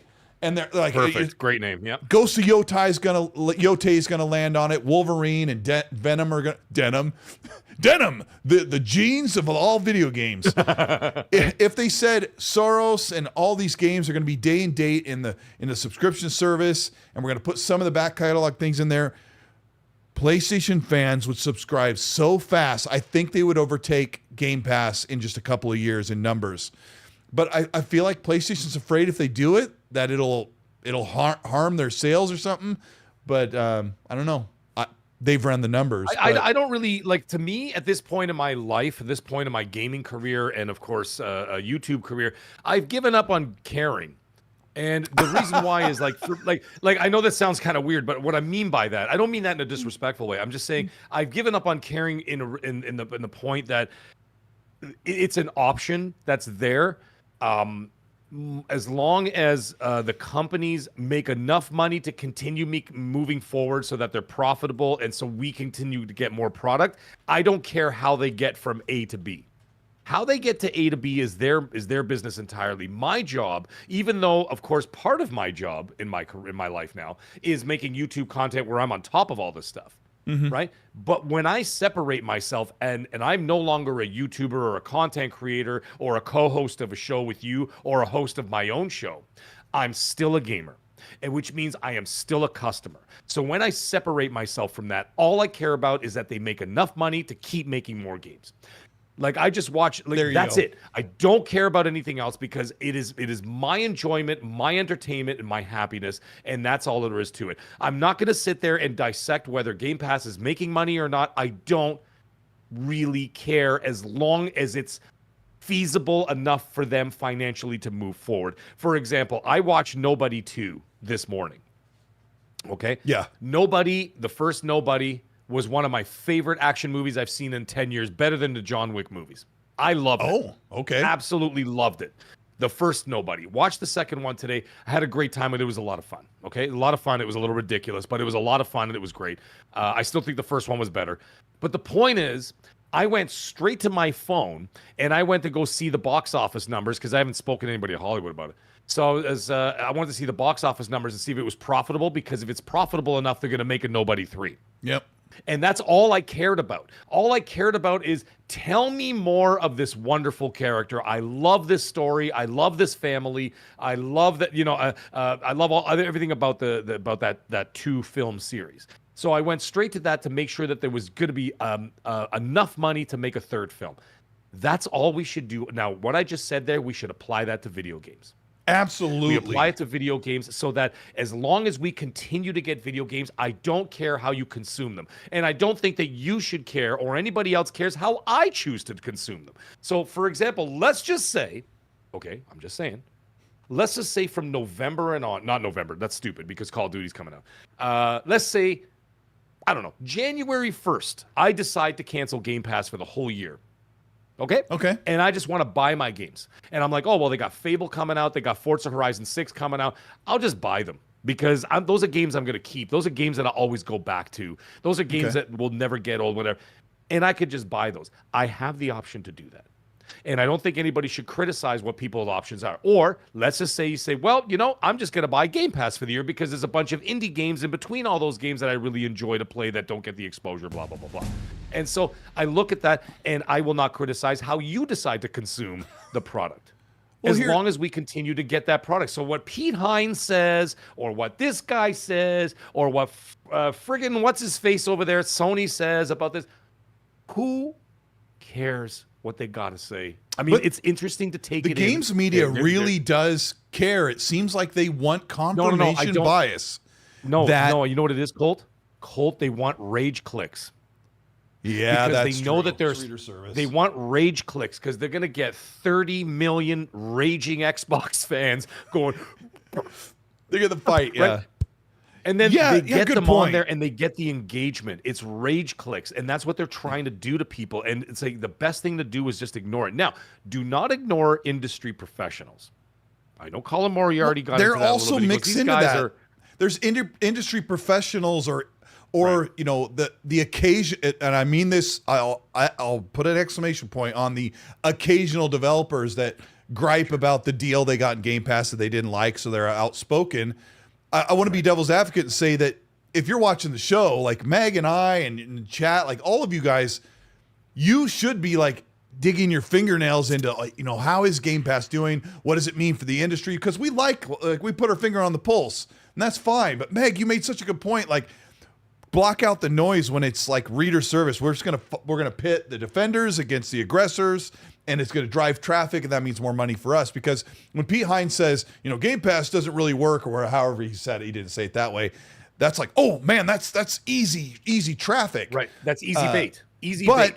Me as a consumer, I was gonna say this before you did, and you totally nailed it. Is that we should be thinking about how long is Game Pass gonna last? A good thing, or things in the industry don't last forever. Trends come and go. Game Pass has been going for 8 years. And here's the thing. Why do you think, Colt, I've been pushing so hard to get people to continue to engage? Why was I 2025, my mantra is play more games. Get in there and play your games, because when they look at the metrics, when a company like Microsoft looks at your metrics and they see that only 4% or 3% of players finish the effing game, they're going to look at that and say this is not feasible because people are not playing the games. I mean, that comes into get question, out there but and play the games. what they're mostly looking at is not how much they're playing, because this is the problem, is that the MachineGames developer said that typically on Game Pass, people load up a game for a little bit and then move on to the next thing. And as a developer, like, I made this game, I made this Wolfenstein 2 New Colossus, and most of the people on Game Pass played like the first couple chapters and then they bounced. And as a developer, that sucks. But Microsoft's looking at that like, that person subscribed because of that game, and that person stayed because that game is still there, or that person stayed because a new game came out. And my issue is that... Sorry, go ahead. Yeah. Go on, yeah. go on. Hold on to the Netflix thing. This one sentence. My issue is that Phil Spencer and Xbox leadership has continually had to report and reply over and over. Yes, it's sustainable. Yes, it's sustainable. Yes, it's sustainable. Yes, it's profitable. Yes, I said it's profitable. Phil's like, don't watch my pockets. It's profitable. Hey, we made $5 million this year on Game Pass. It's profitable. Are you sure it's profitable? Hey, we have a question for you, Phil. Yeah? Is Game Pass profitable? It's like, I already told you it's profitable. And then when a dev speaks out, they're like, well, we don't think this thing's going to last. It's not sustainable. When all the reports have said otherwise. So what were you going to say about Netflix? No, I was going to say, like, what Netflix does with their engagement. Not only did they do that, and I've talked about this before, I don't know how Microsoft does their thing with Game Pass. I have no idea. But I know that those companies like Netflix, I know Amazon Prime does it, I know Paramount Plus does it, because I know people that work there. They've told me how the metrics work. What they do is that when they release a new IP or a second season or a third season of a show or whatever else, what they do is that during a specific amount of time around that, they see how many new subscribers came into the service during the releases of those either new IP or new seasons of an IP that they already have. Like, for example, Tulsa King. They'll look at like Tulsa King season 2, and they saw that X amount of more people subscribed to Paramount Plus during Tulsa King season 2. Fantastic show, by the way. Season 3 is coming up this winter. I'm so excited. And so you look at something like that. Then what they do is the next set of metrics, they look at the retention. And they look at the retention of how many people are actually watching the episodes. Dexter Resurrection on Paramount Plus is the #1 show in North America, Canada, and the United States. And the retention is monstrously high. It's in the 80s, mid to high 80s of retention of people watching every single episode. So those are two metrics that they look for. So the first metric is they look for people who subscribe. Just like you said, they're like, well, I don't care that they played 15, 20 minutes or 3 levels or whatever else. They subscribe to the service. But they will still have a second metric where they look at retention. And the retention is also important, because they're like, okay, they got in there, they subscribed because of this game. Let's say Outer Worlds 2. Okay, all right, I'm Joe Blow, not Mag. I'm Joe Blow Mag, okay? And I come in here and I'm like, oh, yeah. And I'm like, I'm Milk Bag Mag, all right? And so what I do is then they look and they're like, okay, well, he subscribed for Outer Worlds 2. He's playing that right now. He subscribed the same day, and then he downloaded that game, and that's what he's playing. And they do that. They do that. But then they're going to see how long I play the game for. Sure, because if you play it for almost a month, you're still gonna be there, because it so what they're going to do is that. Right, and so what they're going to do is that they're going to measure their success based on the metrics of how long you retain, how long they retained you in a certain IP. That's why Call of Duty's so important and whatever else, right? And so they look at that, and that's how they. I know it seems very complicated and convoluted, but it's actually very simple. It's very simple. It is, and two simple numbers. They measure their success. Outside of the sales, I'm not talking about the sales. We're specifically talking about the subscription. They measure the success on the, like I said, the timing of when you subscribe, versus a new or existing or an addition to an IP. And then after that, retention, because they're like, you know what? A lot of people there was a lot of people with retention on Outer Worlds 2. Let's greenlight an Outer Worlds 3, make it even better. We'll get even more people in there, because those people that are retained in the game for a month, not only did they subscribe twice for the same game, so they made $40 off you. Okay, they made $40 off you off that game. Plus, you got the exposure of all the other hundreds of games in there. They're gonna say, Well, those people that we retained for a month and got 2 months out of them from Game Pass for Outer Worlds 2, they're going to tell all their buddies how awesome it was. So when Outer Worlds 3 comes out, we're going to get even more people. And that's how it works. Yeah, I mean, It's the not math doesn't make complicated. sense. There's $6,000 to $7,000 worth of games, and you're paying maybe $22 of tax a month for that. But Right. I would assume that your average Game Pass subscriber sticks around for 8 months or maybe longer. Otherwise, Maybe, it wouldn't yeah, work. yeah. But it's just funny that we question it over and over. Somebody But wants it's that not us, confirmation bias. Yeah, it's not us though. But it's once again it's this rage click thing. So when they get into their listen, I don't even think they care if Game Pass is profitable or not. They don't care. They're just doing it because they get people into their thing and it gets traffic. Because I said once again, rage clicks. Look at what happened today. Okay, I'm not going to go into specifics again. I'm not going to go down that road because we've already been here 2.5 hours. Believe it or not. I know. But like the tragedy that happened today, within 5 minutes of that tragedy, they showed these a-holes dancing on what's it called? On TikTok going, this happened, that happened. Well, you actually get both sides And using it as a moment to push their Sure. platform. And well, then you get millions of people going into that thing and calling them all kinds of names, saying, you monster, you evil person, which, they are for doing that. That's horrible. Regardless of even if they like that or not. I'm just saying they're doing it for the attention and the rage clicks because they get people in there. And then the other side will do the exact same thing. Yeah, they'll be like, you know what? A war is coming or this and that or whatever, blah, blah, blah. And then you get more people. And it's just all about engagement. it's just a cycle. And There's emotion. a games journalist that There you go. he has a hard time getting people to love him. But he quoted the Machine Games. He interviewed Machine Games developer, and they talked about all this stuff in Game Pass and the game and the future of the BJ Blazkowicz and all that stuff that we covered in the early part of the show. His headline for all of that stuff he covered was Game Pass is destructive or whatever it was. And hold on, I should grab it real quick. I know we're going way over, but let me grab it because It's all good. I might not have it because I said to Boomstick, our friend and co-podcaster in the community was like, look at this. And I said, why is this still being said? And someone said, well, Machine Games dev said this, not a games journalist. And so the point I'm trying to make was that this games journalist talked about all this stuff in this interview and soloed out that phrase because he thought this anti-Game Pass quote from a former Xbox developer will garner more clicks than the possibility of a course it will. Wolfenstein 3. And you course it will. nailed it, Mag, when you said this is why they do it, because they look at that and they do a weighing of what will draw clicks, and they pick the low-hanging fruit, which is let's get the PlayStation and Xbox guys to fight each other. Let me read these last low-hanging supers. fruit. Yeah. By the way, I'm yeah. going to say one last thing before you do the supers and we'll shut this down. Brothers Grimm just said it perfectly. I don't think when I'm going to the shops. I wonder if, and wondering if they're making a profit. Yeah. I buy them and go home, Yeah.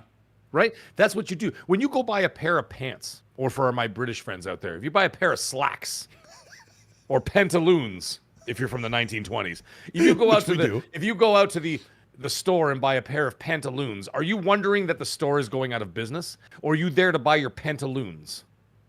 I think it's a safe bet to make that if you are buying something from a retail or a corporation or a brand, I think it's a pretty safe bet 99% of the time. If you're buying something, they are making a profit off that purchase. Otherwise, it wouldn't be on the store.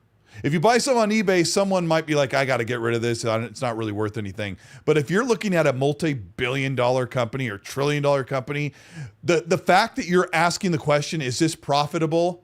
You're being an A. You're being a total arse because... Jay, what are you talking about? Yeah, what is going on, Jay? Joe Blow Mag. What are you Call it for talking what it about? is. Mag, you need to be real. I think he's on your side. He's saying, call it what it is. Oh, no. I'm trying to ask him. No, I'm trying to ask him what he said. He's like, I was talking about Dexter. He mentioned Dexter. And then and then he says, post your numbers. I know. I was post my numbers about what? Looking over there. Yeah. I'll Trying give to you a figure out what you're chance talking to about. redeem or explain yourself while I read these. Yeah. Danny Passion Official, thank you so much for the 5. Says, live is super valuable. I pray that this doesn't get to gaming. we can't ignore that because there's a lot of hate in the gaming community. Yeah. Some of that's going to go away, but I think people will always fight. Literal Table, thank you so much for the Canadian. $2.79 says, just beat Black Ops 6 Citadel Des Morts main quest solo. Black Ops 6, that was last year. The main quest. Is that the zombies mode? Is that the zombies mode? Citadel Des I'm sorry that I don't know what that is. Once I finish that amazing campaign, I haven't gone back to it, but I appreciate you, Literal.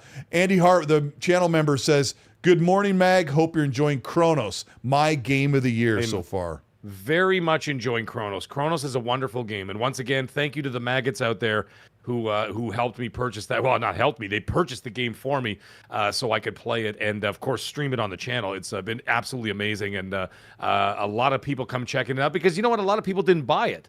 Right. So a lot of people have been very curious. So I actually posted that. And that wasn't even to get like engagement. I was being serious. I'm like, hey, if anybody wants to, if anybody's on the fence, come watch the stream. You can watch me play it. You could, you know what I mean? Perfect. You make a decision for yourself if you want to check it out. And no, that wasn't for like, fake numbers or be like, oh, I'm just trying to bolster the thing. No, you I'm just should actually, like, be just though. Come by and check it out. Hey, if you think you can offer people if you can offer them a good time and they can get a beat on the game, then absolutely go watch Mags and Junior click the link in the Creations, description to get to Mags' channel. With a T. What's that? It's spelled with a T. Watch is spelled with a T. Junior Creations, WATCH, not WACH. That's whack. Andy Ackermans goes Team Mag today. Colt still picks his nose. Team Mag today. My goodness. And if you didn't know, he's not wearing pants right now. I am not. It's warm in here, and I'm just sitting here in a banana hammock. Yeah, I appreciate it. Yeah. Yeah. Anyway, what was the thing you were going to say? Oh, you were waiting to see what Jay was talking about, and he's gone. Mag, I was asking. He was asking me about numbers, and I'm like, "What are you talking about, bro? Tell me what numbers you asking about? You asking Meg, about the middle-aged butcher, the Paramount Plus numbers, the Dexter Resurrection numbers? What are you asking about? I don't know. Did you say that the new Dexter stuff wasn't doing well? I don't remember. No, the new season of Dexter is the #1 show in North America. Oh, well, post your numbers, you piece of crap. Yeah, okay, because I'm a effing executive for Paramount Plus. Go to Paramount Plus, scumbag, and you could go look. And you know what it says? The top 10? #1 shows Dexter like this. And if you keep pushing me, you might end up on his table. That was he just threatened murder live on the show. I love it.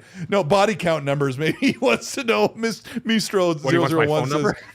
No, the body count numbers of Dexter. But we already know what Mag's body count number is. Hey, how do you think they got that? What did you call it? The short round? Short round's the guy from Indiana Jones. What did you call that meat that they use?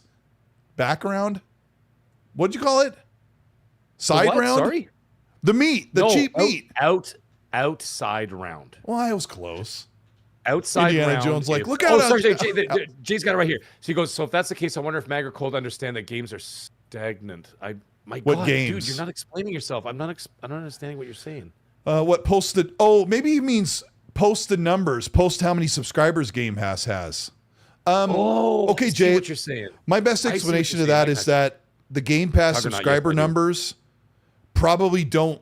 If Xbox announced their Game Pass subscriber numbers, they wouldn't look impressive to investors. They don't care what journalists or game fans or the media or whatever, they don't care what they think of the numbers, but they're worried about how they look for the investors.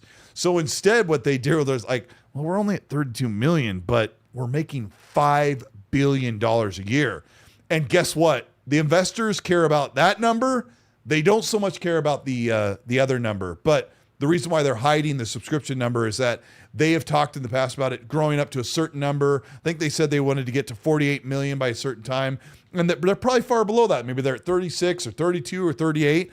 And it just doesn't look good. So just give them the revenue and tell them it's profitable and we're making $5 billion a year.